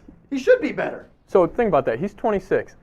4 more off seasons for RJ. You're telling me in 4 more summers, RJ Barrett can't average 23.6 points per game, which is what Jalen Brown did this year? He's shown an ability to get better. It's not like RJ averaged 15 his rookie year and it just stayed there. Like, he's shown an ability where, and also last year, him just averaging 24 casually over the last half season, I mean, come on. I mean, that's special right there. It really is. I mean, we're going to go to subscriber-only chat because we got a lot of haters in the chat right now. I want to do this. If you are I changed it. If you are subscribed, Jason B is doing. Pop up Jason B his chat real quick. He is our, since Petey did not come through, who is our universal currency god here at Chat Sports. Jason B is not only going to carry the show in super chats, he's also going to carry the show in conversions. $17.99 in pounds equals almost $22 US. If anyone is interested, Jason, I slept through conversion class. I'm bad at math, but I like to talk basketball. And I want to give a shout out to Jack for super chatting on the show. I appreciate you. Goes a long way. But like the hate with RJ doesn't. I don't know, man. Like physical specimen. We'll keep it short and sweet from Dwayne. Physical specimen. 6'7", 6'8", whatever you want to call it. That's what he is. 220 pounds. He's strong as a frickin' ox. Yep. He can get to the lane. He's shown the ability to finish with the left and the right. Is it concerning that he shot 40%? Sure. But I'm gonna pull some stats up for you guys real quick. Rich Robinson, appreciate you joining. Wait in Rob, here. where you been? Rich Rob is one of the realest ones out there. This guy will put New York Knicks, so he has a car that has a TV in it, right? Is this and him with the... He will put New York Knicks now on the monitor while he's driving. Rich Rob is a real one. Hope you're doing good, bro. We got to chop it up a little bit recently. Hope you're doing all right, my guy. Rich, we were literally talking about you after Knicks Live last week, walking out of here. We were like, dude, how sweet is that? This guy's got Knicks Live up in his car. You know, we'll talk about the safety precautions about that, but I respect the hell out of it. I love it. I love it. RJ Barrett had 11 games last year where he scored more than 30 points. RJ Barrett, just ridiculous. Like I'm just looking at these stats right now. What about when he dropped a 46-point nugget against the Miami Heat, where he went 13 for 22 from the field, which is 59%, if you were wondering. 59%, 46 points, and we're hating? Kenneth Daniels, these dudes are tripping. Jaylen was an all-star. Nobody is saying Jaylen Brown is not good. No one is saying R.J. Barrett is better. But R.J. Barrett at age 21 was better than Jaylen Brown at 21. R.J. Barrett at 20 was better than Jaylen Brown at 20. Jaylen Brown is 26. R.J. Barrett just turned 22. I would freaking hope that he's better. Do you know how much you can do in your life in 4 years? Do you know how much better you can get at something in 4 years with 4 off seasons, with just getting the constant reps that RJ, and I think the best part about RJ's game, think about when Jalen Brown went to the Celtics. They were immediately a playoff team. He was getting playoff looks early in his career. RJ hasn't really gone through that, and I know you could look at that as a negative, like he doesn't have playoff experience, but I think it's kind of the iron sharpens iron type of thing, where it's like he kind of gets those playoff looks, and then once you play playoff basketball in the NBA, listen, it is night and day from the regular season. Once he goes through a whole playoff, series, playoff run, the regular season is going to be cake for RJ. It's just part of the development. I mean, obviously, if you look at him right now, Jaylen Brown 1v1 versus RJ Barrett, Jaylen Brown takes it right now. But if you wait till RJ's 26, like Jaylen Brown's 26 right now, he's definitely got a strong chance to be as good as Jaylen Brown or even better than Jaylen Brown. Why can RJ Barrett not be an all-star in 3 seasons? Why? He averaged 24 points per game the second half of the season. I don't know. Here's another real one. Checking in, Marsh. Mark Jackson's in the chat. Boo, boo, boo. In the chat, my guy Mark Jackson's here. I also see Michael 10 is in the chat. That's a real one as well. Real ones are stepping in the chat. I saw Eternal Knicks Optimist is here. Mark Jackson is here. Jason B is here. Sherwin, the RJ haters here. I just don't get Sherwin because I love him. I love chopping it up. We don't always have to agree, and that's fine. I like different perspectives. I actually like But he this. loves I like Julius this. Randle. Okay, that's so I don't interesting. see why you're bringing up field goal percentage, but you love Julius Randle. I'll bet you on that. He's the youngest one out of all. He's the youngest one. I was just going to say that. I guarantee you RJ is the youngest one out of all of those guys. I get what you're saying. But think about that. He had the 24th highest usage rate in the entire NBA at 22 years old. That's impressive already. To be able to use that much is impressive. Damn day. Pop damn day up. Damn, I don't, just because I give love to someone for being a real one, I don't want, no, it just came in. He said, hold on, Marshall. It starts with that. Just because I give love to someone, I don't want to rub anyone the wrong way. Damn day, you are a real one. I always see you in the chat. Been here since 2,000 subs. We're on the doorstep of 12,000 subs. So you've been here for a while. You were here when Chase Sr. was hosting videos. But now we got a real New York Knicks guy hosting videos. Let's freaking ride. Like, that's real love right there. Damn day, shout out to you, bro. Hit me up on Twitter or Instagram. Would love to chop it up with you at @MarshallGreen_. Rich Rob, my guy. NBA killers have a look in their eye. I challenge any hater to deny that RJ gets there when he is ready to cook. Talk to me nice. He's right. RJ just has that look, man. He just does. Like, oh, Star J Barrett, Broadway Barrett, the Maple Mamba. Went from 6, turned the 6 upside down. It's a 9 now. RJ Barrett is the guy that's, like, I don't get the hate. Like, when is the last time the Knicks had a 21-year-old that they could wrap their arms around and love him? Keith Turner, I appreciate you for keeping us level-headed. Yeah. Listen, maybe we are getting a little over the top, but we're not even saying he is an all-star. We're saying 3, 4 years from now, maybe next year. And obviously, we're drinking a little RJ Barrett Kool-Aid right now. But also, if you the RJ sauce, if you had to pick a player in the NBA that's kind of getting overshadowed. Listen, I know a ton of people. If you look up who will break out next year in the NBA. RJ Barrett doesn't really get talked about as much as I feel like he should, and that's kind of my biggest point is you have a dude, 6'7", 6'8", handle the ball, you put his numbers up against other NBA superstars at the age of 22, he's neck and neck with them, and I just think if he just can continue to develop, he could really become something special. Big L, back with another super chat. Let's ride. We are $29 away from getting to $200 in supers. Let's ride. Big L.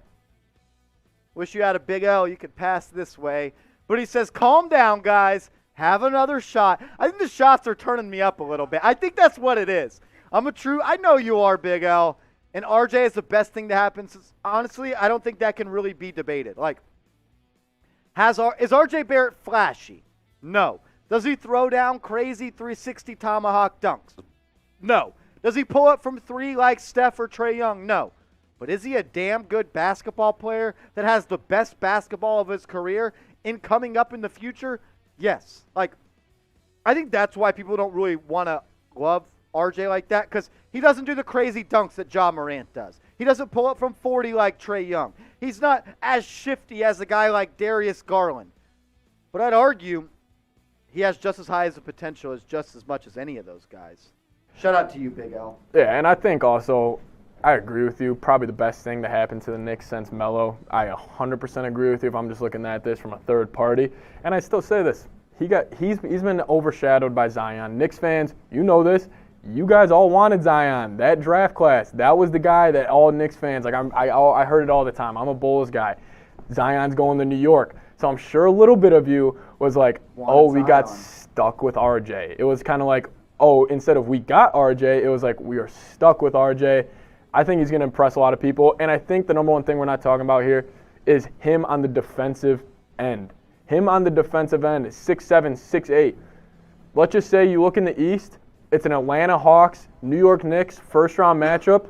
Throw him on Trae Young. Have him hound Trae Young. We can shut up the Trae Young and the MSG crowd right now. I mean, I just think RJ defensively, something to really think about. He'll be 10 times better than Melo was on defense because he has that dog. He's shown an ability to want to get better. Silent but deadly. I just saw it. Dev Don. RJ is a silent but deadly star in the making. Underrated and underappreciated, like DeMar DeRozan. That's my guy. I'm a huge fan of DeMar. Carl, I don't know if we can put your comment on screen, but I see what you said, Carl. And anytime you're down, I am always down for that, Carl. All right. What time is it? 6:10. Kind of winded down here. Still 354 live. We're 13 likes away from 400 likes. That equals a shot. We're also $29 away from 2 more shots. So if you haven't yet, hit that like button. 13 likes away from 400 likes. Every 100 likes, we're going to do a shot, me and Seeps. We're also $29 away from getting to $200 in Super Chats, and that is also 2 shots. And every $10 Super Chat equals a shot. So we are on the verge of definitely getting a little bit tipsy. Isaac Petey is in the chat saying, you drunk as hell. I wouldn't say drunk as hell. I would say I'm ready for some mo. I'm ready for some mo. Let's ride. Let's keep it going. I want to get to $200 in soups. Last time we got to 500. I don't know if we have that in us tonight. That they set the bar really high. Kenneth Daniels, Patrick Seatman is taking the RJ Kool-Aid. Listen, RJ is actually, he's the one that's giving me the Kool-Aid on. RJ's the one. He's performed. I'm just going off his game. 6'7", 6'8". I could say it all day. I trust the stats. He trusts his eyes. I trust these 2 things right here. I trust my eyes. I see it in RJ. We're 3 likes away from 400 likes. We also just got a $10 super chat from Rich Rob. He said he wants to buy the chat $10 worth of RJ Kool-Aid. I'm down. If they sell RJ Kool-Aid, ship it to me. Let's ride. And we also just got $400 in 400 likes. So that means another shot, PD. Both. We both need one. We're in this together. Yeah, Rich is supplying the RJ Kool-Aid right now. RJ I appreciate Kool-Aid, it, Rich. we're taking it back for Rich Rob. Still got 350 people in here. That's something, Knicks Nation. I really appreciate it. We're 2 hours in and we still got 350 live. No one. Is there a better fan base in the NBA than the New York Knicks? I'll answer Chicago that for Bulls. you. The Chicago Bulls are loyal, but nobody is as diehard. I would go to war with that than the New York Knicks. We haven't won a championship since the 70s, and we sell out the Garden every freaking night. I actually made my first trip to the Garden for the Big East tournament this last year. I never really appreciated the Garden as much as I did, or I guess I didn't realize how cool the Garden was. Man, I'll tell you something. For all the people that live in New York and you guys have the opportunities to go to the Knicks games this year and just see whether Mitchell's there or not, it's going to be a lot of fun watching this team. Like, even without Mitchell, even having Jalen Brunson playing with his dad, I mean, it's incredible. MSG, one of the best environments in the league. RJ Barrett. Like, I just can't wait to hear that this season, man. Like, oh, that is going to be beautiful. B-E-A, beautiful. Carl, showing my guy Seeps some love. Let's go. Do it. Carl's a real one, smoking on that pack in that picture.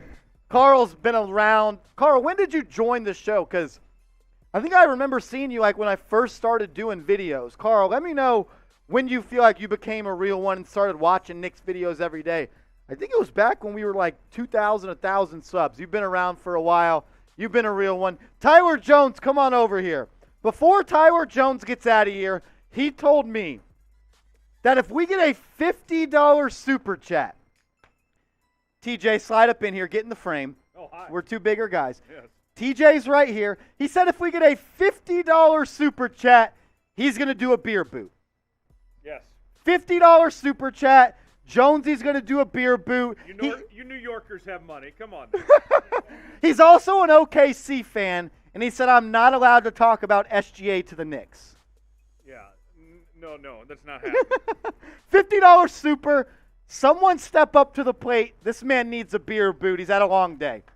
TJ, thanks for being a real one. Hey, I'm always glad to do it. Knicks, RJ Barrett, he's a real one. RJ Barrett's a real one. Let's go. Let's go. And Julius Randle, bad guy? He's got some ground to make up. He left us wanting more last season, I would say. Okay. So, am I caught up on my Knicks tape. You are. Go get that boot, though. Jalen Brunson had a great playoff. Jalen Brunson's a great player. Someone get this man a boot. He needs 3 beers to the head. Let's ride. Yeah, I'll answer this real quick, Kenneth. What? This is a great question. Right now, No. definitely not. No. Definitely not right now. But if we're talking max potential, RJ, yes. If it's max potential, I think personally he would be a great 2 if he just reaches kind of like 70% of his potential. Like if he turns out to be like what Jaylen Brown is right now, he can definitely be a 2 on a championship roster. A 1, that you're getting in the top 8 player in the league range. That's tough. Yeah, that's tough. But a 2, definitely. 1, I would need to see a little more. Can RJ Barrett be at his peak, 26 points per night, 8 rebounds, 4-5 assists? I think so. Age 30-year-old RJ, can he do that? I think that's in the cards. I really do. I don't think Thibs can bring the best out of RJ from Dev Don. I think that's a fair-ish statement. I think he can defensively, and I think that's where RJ can kind of separate himself from the other players in the NBA. If RJ, he already has shown that he has elite skills on the defensive end. He hasn't shown that he's an elite defender yet, but he's shown all the tools. I mean, 6'7", 6'8", 220 pounds, strong, quick, fast. He could be an elite defender.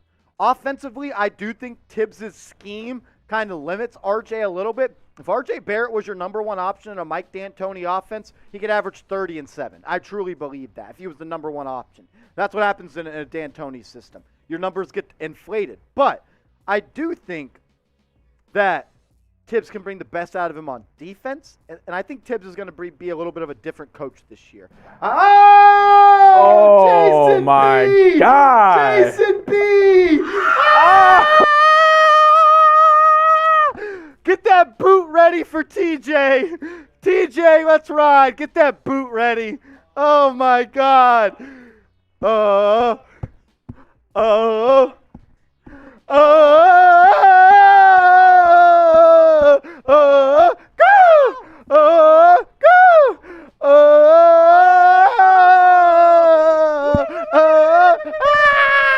Hey, KD, don't you wish you came to the Knicks? KD, don't you wish you came to the Knicks? KD. I will always. KD, don't you wish you came to the Knicks? I will always LKD. LKD. L. FKD in the chat. Type it. FKD. That's something we can all unite on. We can all unite on FKD. All right, I need some guesses on my time on this. Okay. Oh, all right. How fast can Tyler Jones chug 3 beers out of the boot? My record's 18 seconds. The record is 18 seconds. With no spillage. With no drippage. We like the drip, just not on the boot. I think you only got a 20-second in you today. I don't think you have your A game. Okay, let me go use the bathroom. Go, and then I'll be back. relieve yourself and get the boot ready. Go. Let's ride. Jason B from the top rope. Boom. Wow. FKD in the chat. Type Jason in the chat. FKD in the chat. Oh, man, that is Jason B. That's something, Jason. That's something. I mean, I thought Jason left. fires I'm me gonna be up. honest. I thought Jason left. I thought he made his appearance, dropped the 100 bones that he already sent in, and said, "I'm gonna let them chill tonight." He said, "Not on my watch." Just fires me Jason up. B is sending us home blasted, and I'm down with that. I'm gonna top this off. I'm gonna grab another one, and I got some shots to take. Zach Graham, great comment in there. I love KD as a basketball player, but FKD. That pretty much sums up my exact thoughts on Kevin Durant. Incredible fun guy, like awesome to watch play basketball and move Arguably like one that. of the most, I will say, probably the most skilled basketball player of all time at his size. But he is just a pussy. Little snake. He's just. I don't know if I can snaky. say that on YouTube, but I just Yeah. said it. Yeah, he's a little snake. Carl says no drippage. That's what she said. Yes, it is. Carl, dog. Wouldn't you want drippage? I think you'd want some drippage. I don't know. Depends on the guy. Kenneth D Says, who is Jason? Jason is the MVP of today's show. He's the MVP of last time's show. Last week, he got this party started. This week, he got the party started. Last week, he sent in $95 in super chats. These were the super chat Ring of Honor people from last week. Jason's going to make Marshall an alcoholic. If I'll do it for you guys. That's how I believe. I'll do it for you guys. But I will go to AA for the Knicks Nation. Seeps, grab me another black can if you can. I'm in no rush to get home. Petey, you're good to go whenever. Yeah, okay, whenever you're ready. Yeah, Petey, you could talk Knicks with me. These are the super chats from last week, guys, that are in the Ring of Honor now. Charlie Neek, not here today, but he dropped 120 bones last week. Chris F. them. I don't think I'm saying his last name right, but I like the idea that it's F. them.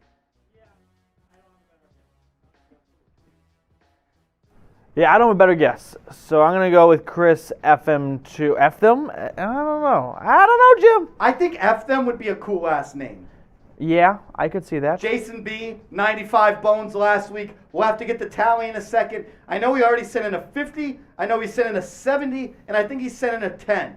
And I might have missed another one. Jason B is at the leaderboard once again. Gritty Guapo, I have not seen him in the chat today. No, he's in the chat. Gritty Guapo's here? Yeah. Okay, so I don't have eyes on the chat at all times. Gritty Guapo, I hope you're still here. If you are, say something. I haven't seen Master Search, though. No, he's been MIA. Yeah, no, Master Search is a real one. I know he, I think he usually works evenings, so he might not be able to make it. It's very weird. Like, you guys don't understand on our end of things how cognizant we are of when you are in and out of the chat, and then it almost begins to be like, oh yeah, well, Gritty Guapo, he works Wednesday nights till 8 p.m. Like, it's very weird, and it's like on our end, but we do keep tabs when we see people go in and out. I wouldn't say that we know days of the week that we know you're busy, but like, if you go MIA for more than a couple days, that goes noticed. Yeah, that's why we do the real one roll call. Oh, I'll say this. If you go MIA, we may not notice, but when you return, yes, we're like, oh, look who's back. Yeah, I forgot about that, you know. Big L says, love you guys. You're going to be on this next week, Big L, because you have done more than enough to be a real one today. Anyone that's still watching right now is a real one. We're 2.5 hours in, still 275 live, $230 in supers, 428 likes. We got Trace Gerard coming in the chat. He wants to take a shot. I got a shot as well. You're going to do it out of the cap. This man doesn't care. This is for Jason B. Hey, for Jason B. For Jason B. Let's ride. Let's go, Knicks Nation. Knicks Nation. Jason B, a real one once again. I just love... one team in New York, and it's not the Nets. It ain't the Nets. FKD. FKD. F Kyrie. FKD. F the Nets. Like, there's no such thing as a Nets fan, bro.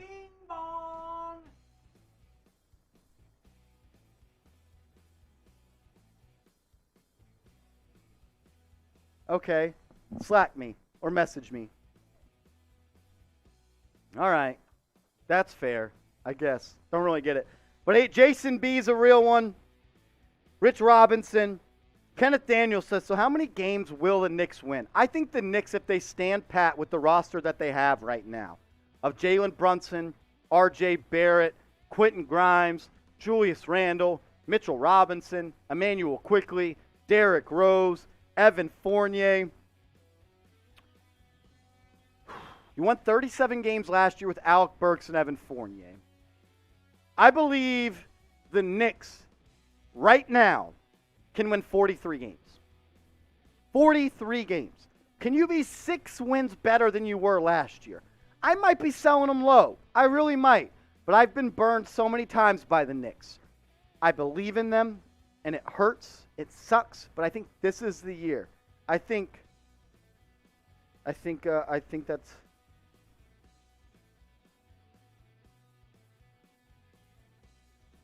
Yeah. Top junkie. Guys, love the show. Keep up the great work. Die-hard Knicks fan from the tri-state area. Marsh, aren't these the comments that just get you up in the morning?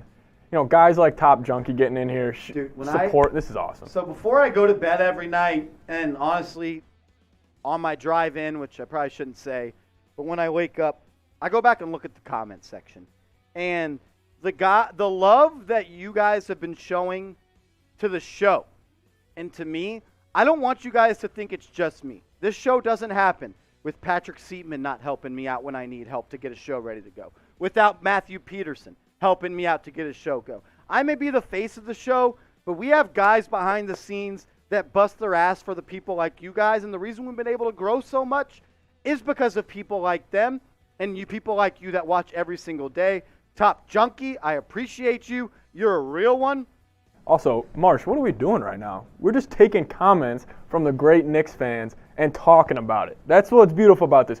You guys get in there, talk about anything. Say, who would you rather have, RJ or this guy? Anything. We'll throw it up on here, chop it up. I mean, it's just guys being dudes. We're two dudes talking hoops. And I wish we were in a hot tub. It's literally all we do, man. Like, a lot of people were like, I don't think Knicks Now should have a live show. I don't think the fans are that much diehards. And I looked at him in the eyes and said, jabroni. We deserve a live show. The most loyal fans in the world are New York Knicks fans. And that's why we do this show for guys like you. We're going to do a boot for our for Jason B. He sent in a $50 super chat. But now we're going to do a boot. Jonesy, come on to the show. Tyler Jones is here. I'm here. You want me to time it? Oh, yeah. Well, we're going to time it, starting at 0. Get your time guesses in the chat. This is 3 beers in a boot. What beer are we rocking with today? Today we're going with my favorite light beer, the Superior Light Beer Michelob Ultra. Michelob Ultra. Okay. Jonesy, as soon as you put it to your mouth, I will press the start button. Whenever right. You're ready. I would like to shout out to Knicks fans out there. You guys are real ones for watching Marsh and supporting my guy. Let's ride. And let's ride. Let's drink beer. Let's roll. Jason B. Here we go. 3, 2, 1. There he goes. The clock is on. You can see it. Type chug in the comments. Type boot in the comments. Whatever tickles your fancy, type it in the comments right now. We're at 10, 13, 16 seconds. 16 seconds. New 3 record. beers. New record for... No spilling. Oh, that's an old personal record. We can go back and watch it, but 16 seconds for 3 beers is truly amazing. Oh. Shout out to Jonesy. Shout out to Jason B for making this guy boot 3 beers. He's built different. Let's ride. Oh, yes. The chat is hyping him up. Chug, chug, chug. 18.65. Follow me on Twitter. Tyler Jones Live.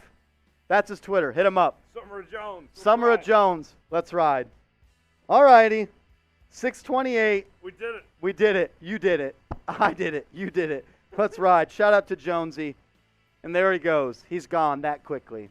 Here's a great question from Arturo. What are we celebrating? Did we get Donovan Mitchell? We're not celebrating anything right now. We're celebrating. We're just being freaking we're having Knicks fans. we're having a great That's what time. we're We don't celebrating. need a reason to drink You around don't here. need a reason. Just dudes chopping it up, talking hoops. Talking hoops, talking ball. What's If you better have a than that, question, put it in the chat. I'd be happy to answer it.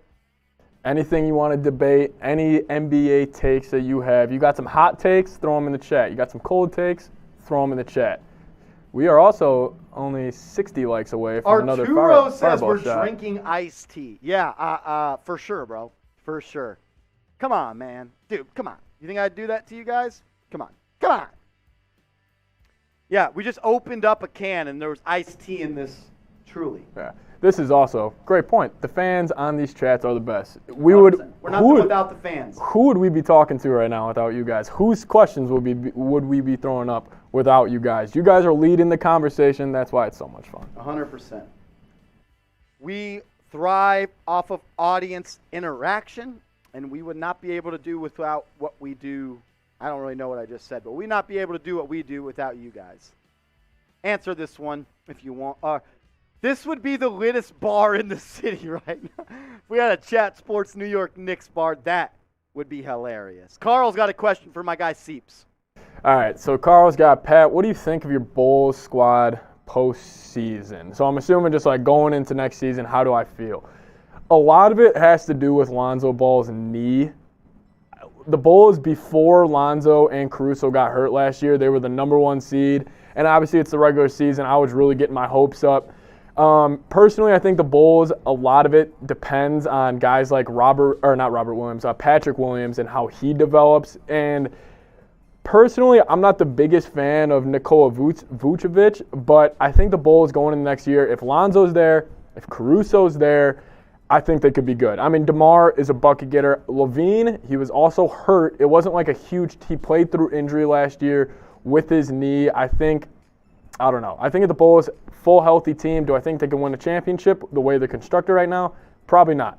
But do I think they can make an Eastern Conference Finals? I think they could. And we have another super chat coming in right now, just keeping the show going. Astral is back.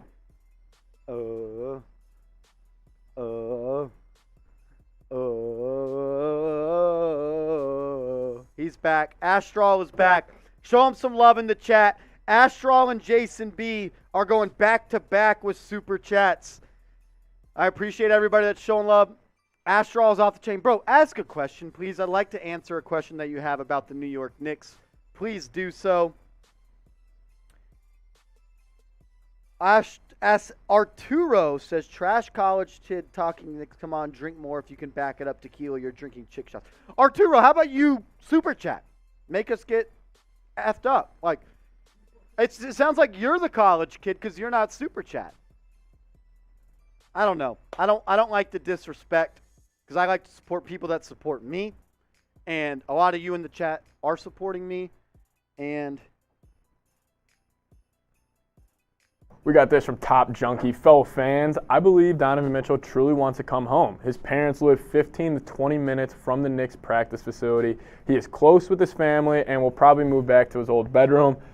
That's just another nugget in this whole Donovan Mitchell little pie that we're trying to put together right now. But what Marsh talked about in an earlier segment today, what Donovan Mitchell, if you guys haven't, go look at his Instagram story today. Look up Donovan Mitchell on Instagram. He posted a clip of him playing in Madison Square Garden. I'm sorry. It's not even him being a smart person. He knows exactly what he's doing by that. He could be messing with Knicks fans. Pull up the quote in the picture. So Donovan Mitchell on Instagram today, you can go to his Instagram and see it as well. He shared something to his story. It was him dunking in Madison Square Garden. But it's not just that it was in Madison Square Garden. You have to listen to the audio. And the audio in the background said, Donovan Mitchell on the big stage in New York. Do you think he just shared that to share it? Or do you think he shared it because he knows what's going on? You got to have the windy meme right now. What's going on? Why would he do that? Why would he do that? Look, Carl, you know, like these NBA guys, they love messing with fans. That's what I think's different about the NBA and the NFL. I think fans are closer to NBA players because there's no helmet. You see their face. You know what they look like. I mean, a lot of people, I feel like, could go up to any NFL players and they wouldn't know who they are in public because you don't really see their face like that. But you could point out an average NBA player in the streets before you point out an average NFL guy. And now, the fact that he's doing this, Ash says he's going to peep his story. Go do it. Look, we're not capping. Yeah. It's up there. It's cool. It's Donovan Mitchell on the big stage in New York. He knows what he was doing when he shared that to his story, no doubt about it. Honestly, I have this shot here, and I think it was from Astral. Yeah. Astral, shot for you. All $10 super chats equals a shot. I don't make the rules. I just follow them. Dude, and if I was a dude in the NBA and I was kind of on the trade market right now, personally on my Twitter, I would just tweet out eyeballs like every day, just to get it going a little bit. I mean, Donovan, he knows what he's doing. He's a smart guy.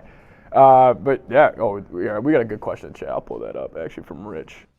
Rich always asks good questions. Rich is I'm all in on Rich. There's so many. I'm all in. If you're a real one, drop a real one in the comments right now. If you know, you know. That's all I have to say. Real one roll call. Let's do it. The real ones are going to answer.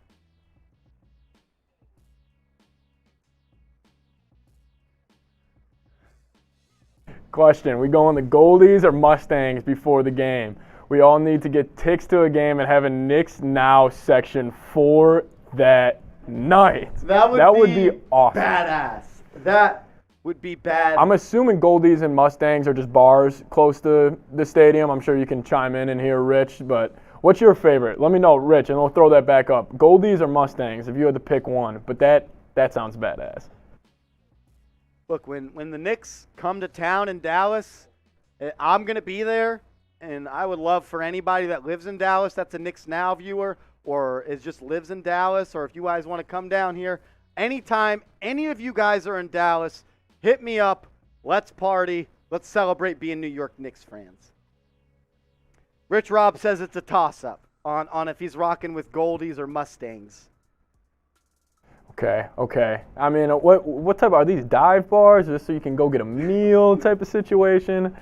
You got to let us know, Rich, but that would be incredible. Shout out to all the real ones in the chat. Arrow Man, Pro Rican, Big L, Carl, Fabian, Astral. We'll throw Rich, you guys up on screen. Nice. 1, 2, 3, 4, 9, 8, 7, 6. Jason, Nathaniel. Shout outs to all the real ones. If you're still in the chat, I'm assuming you're already subscribed. But if you're not, hit that big red button. We're trying to get to 12,000 subscribers on the channel. So if you haven't yet, what are you waiting for? Hit that big red button. We got some more real ones coming in. Keith Jackson, Connor, Nathaniel, Jason. Arturo says, hell no, we got Rose. Not really sure what that means, to be honest. You talking about D Rose right now? Yeah. Any questions? You guys are gonna dictate the show. Look, actually, if you guys are don't have gonna any dictate. more questions, we may bounce on out of here. I don't want to leave, but at this point, I've said all I've had to say. I want to talk to you guys now. Hey, you guys let us know your thoughts. What are you guys thinking going in? Talking Knicks going into the season. Brendan Valles says, I'm late. What is the news? Donovan Mitchell is kind of flirting on his Instagram story earlier today, posting a clip of him playing in MSG. That's probably the biggest news coming out of this show. We have that. Tony Jones says that the Knicks want the Jazz to take back 2 bad contracts in a trade. We have that list 5 if you just want to pop that up. Steve's trying to remember all the stuff that he said.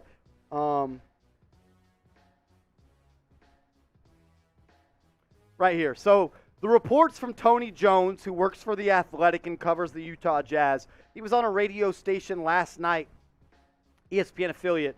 He says the Jazz and the Knicks are in a holding pattern. The Knicks want to trade more than 1 bad contract. He thinks a deal happens closer to September. He also said a deal was never close to being done, despite reports from that local Utah radio host who said it's done. Ash Hutchinson says DM knew it. Dude, he did. Like, come on. Yeah, he knew what he was doing. Like, people think we grasp at straws on this show, but, man, that is obvious what he's doing. He also said the Knicks are still the most logical destination. And then Andy Larsen, who's a local beat reporter for the Jazz, he said the word around the league is that Utah Jazz and Donovan Mitchell will not sign a contract in 2025 when he's a free agent. And Tony Jones said that he believes that Donovan Mitchell wants out. So that's kind of the news. That's kind of why we went live. We talked about that earlier in the show. And then it kind of just turned into another party on Knicks Now. Shout out to Jason B, Jack, Big L, Rich Rob, and Astral for always showing love. So Carl right here is talking about what I had to say about my Bulls. He says, my deepest condolences to Pretty Boy Pat, my guy. That's the problem with your squad. A show, no flow. Gotta balls up, fam. Y'all soft. It's all love, fam. Nikola Vucevic, he's the problem on why we're soft. Our front court is incredibly soft. This is not even like you talking shit right now. I kind of agree with you. Like, we are soft. But you got those guys like Caruso, Lonzo. Those are our tough guys. Patrick Williams, another one of those grinders. Those are the tough guys, and we didn't really have them at all last year. So if you roll out Levine, DeRozan, Vooch, probably a pretty soft squad. But get what you're saying, Carl. Yeah, let's do this. So we're getting word. It's almost 7 o'clock here. It's time to wind down. I just started a timer. We have 5 minutes. 5 minutes. We will stay live as long as Super Chats roll in, because we have been live for already 3 hours at this point. We have 5 minutes. If you have a question, we'll answer it in the next 5 minutes. And if Super Chats stay, we'll stay longer than 5 minutes. But that's going to be a hard cutoff of Super Chats and questions at 5 minutes. So if you have a question, if you want to get up on screen for a super, do so. We'll rock out. We'll ride. Jason Walker. I'd love a Julius Randle for John Collins swap. John Collins was in rumors earlier. He would be a better fit in my opinion. Collins has been in trade rumors for a really long time. There's supposedly a beef between him and Trae Young. I think Julius Randle would actually fit the Atlanta Hawks offense a little bit better than a guy like John Collins. I think Randle could kind of be that third ball handler next to a guy like Trae Young or DeJounte Murray. And if Randle continues or gets better than he performed last year and becomes more efficient, I think he could really help a Hawks team. I think John Collins would also fit well with the Knicks, kind of a stretch 4, stretch 5. I think that trade makes sense for both teams, but I think the Knicks would have to add a couple more picks in that deal. Yeah, and plus Collins is also a lob threat for a guy like Jalen Brunson coming off pick and rolls. I don't really see Julius as a leaper as he used to be in the league, maybe coming out. But, John Collins, lob threat, pick and pop, dunks everything near the rim. He's guys like that, guys like him, Mitchell Robinson, Clint Capella, like just Gobert type of dudes. I love those guys. Yeah, I think Collins is a good player. I think he would fit well in a Knicks offense. If you had Brunson, Mitchell, Barrett, Collins, and Robinson, I think that would fit pretty well. Lester just got here. Is the Mitchell trade over? No, it's not over. It's just kind of the part of the offseason where executives are on break. Early August, late July, a lot of teams, their front offices kind of go home for a little bit. This is the true offseason for the NBA. I believe a trade still will happen. I just think it happens a little bit closer to September and training camp as that gets going. Connor, my guy, what up, bro? He said, the fact that Melo hasn't signed with anything makes me think he's 100%. Carmelo Anthony knows that if the Knicks sign or trade for Donovan Mitchell, the Knicks are going to sign Melo. He wants to finish his career with the Knicks. Leon Rose is a fan of Melo. He knows that Melo is still a good player. Last year averaged like 13, 14 points in 26 minutes. Shot like 37% from three. Come in, 15, 10 minutes a night for the Knicks off the bench. Get buckets. I think he'd be a great fit with the Knicks, and I think you're right. He is waiting for a Kevin Durant trade and a Donovan Mitchell trade. And I don't want to arouse too many Knicks fans right now. But could you imagine playoff basketball, Donovan Mitchell, kick out, Carmelo, bangs a three in the fourth, he's hitting the three to the dome. Just nostalgia would set in with the new age. 3-point goal, Carmelo. I need that one more time. One more. We just need one more Carmelo. But I agree with you, Connor. I think that is probably what he's doing. I'm assuming maybe if the Knicks don't get Donovan Mitchell, does he go back to the Lakers, live in a nice place like LA? Who knows? Maybe he could still come if they don't end up getting Mitchell. Who knows? Yeah, I think Sherwin is right. He's a smart person. I think he's a little bit high on Julius Randle. He says Randle is a top 20 player in the NBA. I don't agree with that. I don't think anyone in the NBA agrees with that. Was he a top 20 player when he was second team All-NBA and most improved player in 2020 and 2021? Yes, no doubt about it. But can he ever get back to that player? As a Knicks fan, I hope he does. Because if he's good, that means the Knicks are going to be good. I just think he's kind of fragile up here. And I don't think it's a coincidence that he had his best season when there were no fans in the building. I really don't think that's a coincidence. And plus, from a third-party view like I have, it kind of looks like he checked out a little bit last year. Like once the Knicks started losing games, it kind of seemed like he kind of had the mindset like, why am I playing? Like, I don't know. Obviously, it's probably not the case. It's not like he was going to the office every day being like, why am I here? But it's probably just when teams start to lose and you see some of your best players start to check out, it's concerning. Like, obviously, Julius is no Steph Curry, but Steph Curry, when the Warriors were in that 8-seed play-in tournament, he was still giving it his all every single night with, Clay out, all that. So I guess mine would kind of be the mental side of Julius Randle, kind of where he is compared to R.J. Barrett, who seems like he's locked in every single day he comes in. Sherwin says NBA Analytics has Randle as the 14th best player in the NBA. Send me that link. Wherever you are seeing that, please send me that. Yeah, send that Sherwin. in here. At _Marshall_Green. You can text it to me. I'll give you my number because I need to see where it says that. I need to see. 5 minutes is up. That's the way the shot clock works. I don't agree with the analytics that you're looking at, and I don't think anyone really, no general manager in the league would rate Julius Randle as the top 30 player in the league right now. I don't think any NBA general manager would. See, you said mindset. That is why R.J. Barrett will be a beast. R.J. mindset is always on 100. I don't think we need to loop, to be honest. I don't think so. We do have 287 live.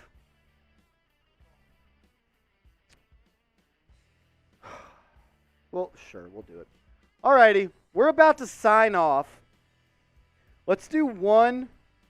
Jason signing off. We are also signing off, Jason. We're going to do one Twitter push before we bounce on out of here. And then I'm going to give shout-outs to everybody that followed me like I said I would.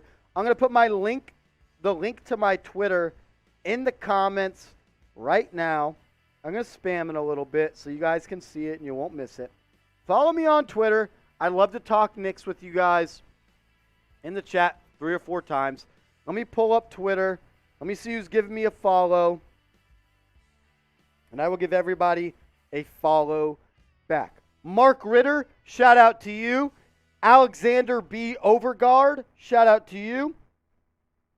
Amani Hustle, Amani Music Official, shout out to you. Kem Seal, shout out to you. Adam, shout out to you. And Rich Rob, my guy, shout out to you. I just gave all of you a follow back. I will wait about 15, 20 seconds for anybody that follows me. And if we don't get a follow in that time, we're going to bounce on out of here and send this puppy to loop. Thank you, guys. Let me join in. Shout Talk out to some Seeps Knicks in the basketball. chat. It was a Type great Pat time. in the chat. Give Seatman a shout out. He's a diehard. He's here to roll. Trace Gerard's coming in. We can get a claps all around. We can get claps all around. Shout out to Seatman. Shout out to Trace. Shout out to everybody that made today's show possible. Shout out to Marshall Green. Shout out to the boy. Let's ride. Christoph Starchura. I'm really bad at reading, but I just gave you a follow as well. Jay Walker, you just got in before the buzzer. I gave you a follow. The link to my Twitter is in the chat. That looks like everybody. We're going to bounce on out of here, and then we can go to Loop. Shout out to Seeps. Shout out to Petey. Shout out to everybody that made Knicks Now a part of their day today. Whenever you guys are ready, let me know when to sign off. All right, guys, I will see you later on the next New York Knicks Now. Follow me on Twitter for a shout out and a follow back. Have a good night. Thank you, everybody. Yeah, it was cool. It was a good show. Welcome into New York Knicks Now by Chat Sports. I'm your host, Marshall Green. We're about to get into a mailbag, and we'll start with Andy's question. But if you want to be featured on the next New York Knicks Now mailbag, easy 2-step process. You got to be a subscriber, so go down right now and hit that big red button. And you got to have your notifications turned on. So click that bell icon right under the video and select your notifications to all, like my guy Andy did, one of the real ones out there. He said, what do you think the starting lineup is if we don't trade for Donovan Mitchell? Okay, that's a good question. There's been a lot of conversation about who's going to start in the backcourt next to Brunson and R.J. Barrett. Is it going to be Evan Fournier? Is it going to be Quentin Grimes? Is it going to be Cam Reddish? If I was Tom Thibodeau, this is what I think the starting lineup should look like. Brunson at the 1, Barrett at the 2, Robinson at the 5, patrolling the blue paint at Madison Square Garden. Julius Randle at the 4 just because he's still on the roster. But I like Quentin Grimes to be the next starting shooting guard. I feel like he brings to this lineup what it lacks. An elite perimeter defender, a guy that can catch and shoot from the outside, doesn't have to have plays run for him at all.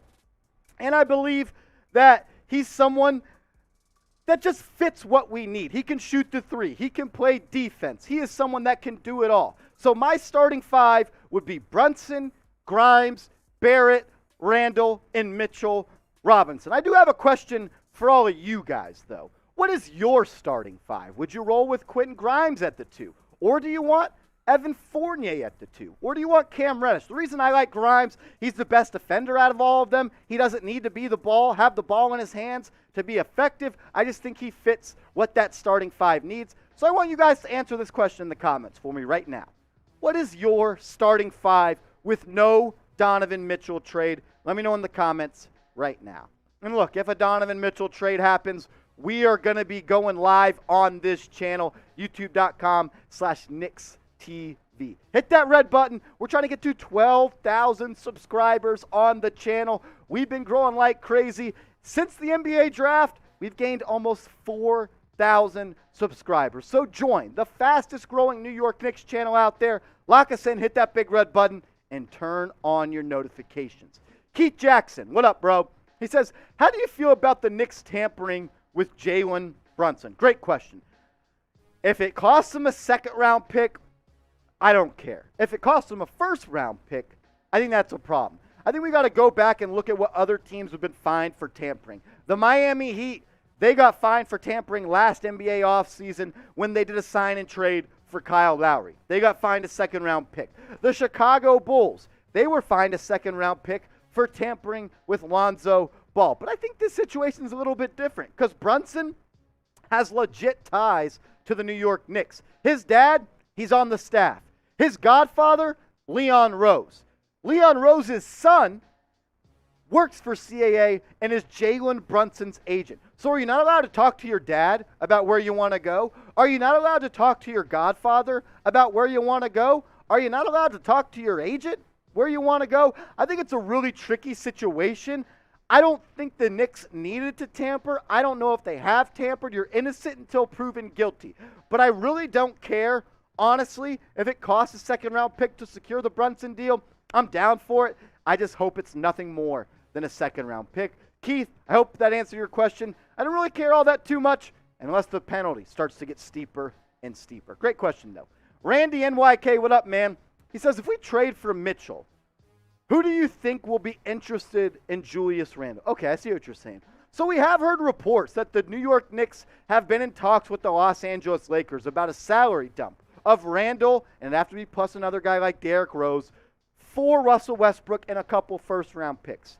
Russell Westbrook will never play a series of basketball for the New York Knicks. They would waive him as a buyout. They would use that money to get off of Julius Randle's multi-year contract. But other teams besides the Lakers that I think could be interested in Julius Randle are kind of listed in tiers right here. I think there's really only two teams that show legit interest. That's the Lakers, because we know we've had reports about that. I also think the Charlotte Hornets could also be a team. They need a power forward. I will not say his name, but that shithead who did what he did and got himself out of the NBA, they have to replace him. They got to get a power forward. That could be Julius Randle. What about the Detroit Pistons? Go back to the NBA trade deadline. There was rumors that the Knicks and the Detroit Pistons had some talks about Julius Randle, and I think he could be that veteran in the lineup next to Cade Cunningham, Jaden Ivey, and Jalen Duren. The Atlanta Hawks, there's been talks that they're interested in trading John Collins. Maybe you get a Randle and a first-round pick for John Collins trade. I think Randle fits what the Atlanta Hawks want to do on offense. And I included the Kings because it's the Sacramento Kings. If anyone's going to trade for Randle, it might be a dumb franchise like the Kings. They were also tied to Randle back at the NBA trade deadline, so I could see that. But I want to ask you guys this question. Do you think Randle's going to be on the Knicks to start the season? I mean, I know a lot of people don't want him on the Knicks to start the season, but I'm asking you to predict it for me. Not if you want it or if you don't. Do you think he will be? Type Y for yes, type N for no. I think if we trade for Donovan Mitchell, I think he's gone. If we don't, I do think Randle will still be here. Nice Melo, what up? He says, with Donovan Mitchell on the team, I think the Knicks can win 54 games. Do you agree? 54. That's a lot of games. Last year, the New York Knicks won 37 games with Evan Fournier and Alec Burks starting 60-plus games in the backcourt. 54 would be a huge jump. But I think the Knicks could win 45 games with Donovan Mitchell, 46, 47. I think anything north of that would be gravy on top, and it would be good for the New York Knicks. 54, that's a whole lot of wins.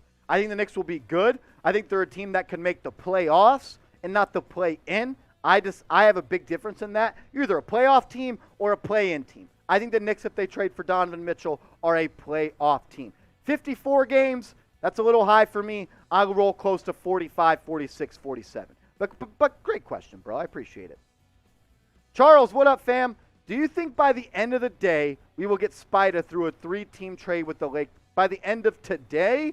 No, I do not think Donovan Mitchell will be traded today. I think a Donovan Mitchell deal is going to come closer to September when training camp opens, when teams report back. Because of a lot of executives, I mean, Danny Ainge is on vacation right now. This is the time of year where executives and team front offices go on vacation. Late July, early August, because September is when training camp gets picked up.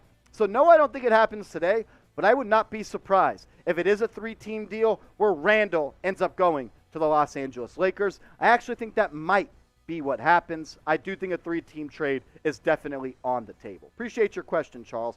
Charles, if you love to bet, go to chatsports.com/bet, because with the NBA season right around the corner and the NFL season right around the corner, it's time to lay some lettuce on the line.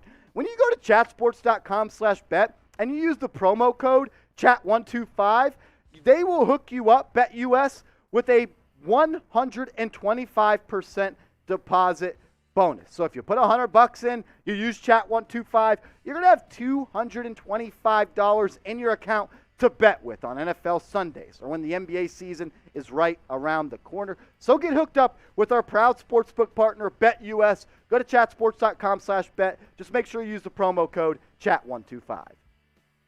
Super City 55, I know you're not the biggest fan of Cam Reddish, but could he be the X factor on this team? I don't want to say I'm not a big fan of Cam Reddish. I'm just not a Cam Reddish hive guy. I'm not really a Cam Reddish fanboy. I believe you got to show me before I start to believe in you. If you can get the best version of Cam Reddish, though, I do think he is the guy that could change the immediate future more so than everybody on the Knicks. If you get that player that we thought he was coming into Duke as one of the top players in the nation, someone that's a small forward, 6'8", 6'9", can put it on the deck, score at all 3 levels, be great in the open court, shoot the 3-point ball, be a second scorer next to a guy like Jalen Brunson, I do think Reddish could be the X factor. But when he got to the Knicks, he didn't play all that well or that much. Just 15 games, 6 points per game, and he wasn't efficient. Less than 42%, less than 26% from 3. But he has had some big games, and he's played well for the Hawks at times. He was good in the Eastern Conference Finals when the Hawks made it that far 2 years ago. So I do see the potential in Cam Reddish. I see what everybody else sees. A 6'8" wing, long, lanky, athletic, can finish at the cup, left hand, right hand. There's no doubt Cam Reddish has all the potential in the world, but you're entering year 4. It's now or never. I want him to be great because I think a lineup of Jalen Brunson, R.J. Barrett, and Cam Reddish could be a nice little 3-pod that the Knicks could build around young guys going forward. I just got to see it with Cam Reddish, and before I fully dive in and believe that he's the guy that could take the Knicks to the next step. But I want to ask you guys once again one more question. What are your thoughts on Cam Reddish? Because this is a two-way conversation. It's not just all about me and my opinions. I want to hear from you. Let me know what you think about Cam Reddish. Type you if you think he has untapped potential, or if you think he's a bust and he's never going to be the player he was supposed to be coming out of Duke, you can type B for bust. B for bust, U for untapped potential. I'm curious what all you guys think. Joel Santos, who should the Knicks sign as a small forward heading into the season? I don't think the Knicks need to sign anybody if they don't make a trade for Donovan Mitchell. Let's pop that roster cord up if you can, Seeps, and let's take a look at this whole entire roster. Because if you don't sign anyone, you're already kind of full on this roster. I mean, look at it. This is with Quentin Grimes starting. Off the bench at the wing spot, you have Reddish and Evan Fournier. You kind of have a log jam off the bench. You got Quickly and Rose who play the 1 and the 2. You have Reddish who can play a swing spot at the 2 or the 3. You have Fournier who can play at the 2 or the 3. So I don't really think you need to go out and sign another player. But if the Knicks do trade for Donovan Mitchell, I do think they will go out and sign someone. But if they don't, I think the Knicks roster is ultimately set. You have 5 guys starting right here and another 7 guys off the bench. That's 12 guys already right there. We know Tom Thibodeau has a short rotation. I don't expect him to go 13 deep. So if the Knicks don't sign anyone or make a trade for Donovan Mitchell, I don't think they're in the camp of signing anyone at this point. Like the question, but I'm going to base it that we haven't signed Donovan Mitchell or traded for Donovan Mitchell. If they do trade for the Spider, I could see a guy like Josh Jackson, Tony Snell, or even Carmelo Anthony. Francesco, what up, bro? He said, what about D. Rose, guys? Is he staying or not? Thanks. Like. Hit that thumbs up icon for everybody that's watching right now. That's a good question about Derrick Rose, because if I was the Utah Jazz, I would want Derrick Rose in a trade, and it's only for one reason. He has one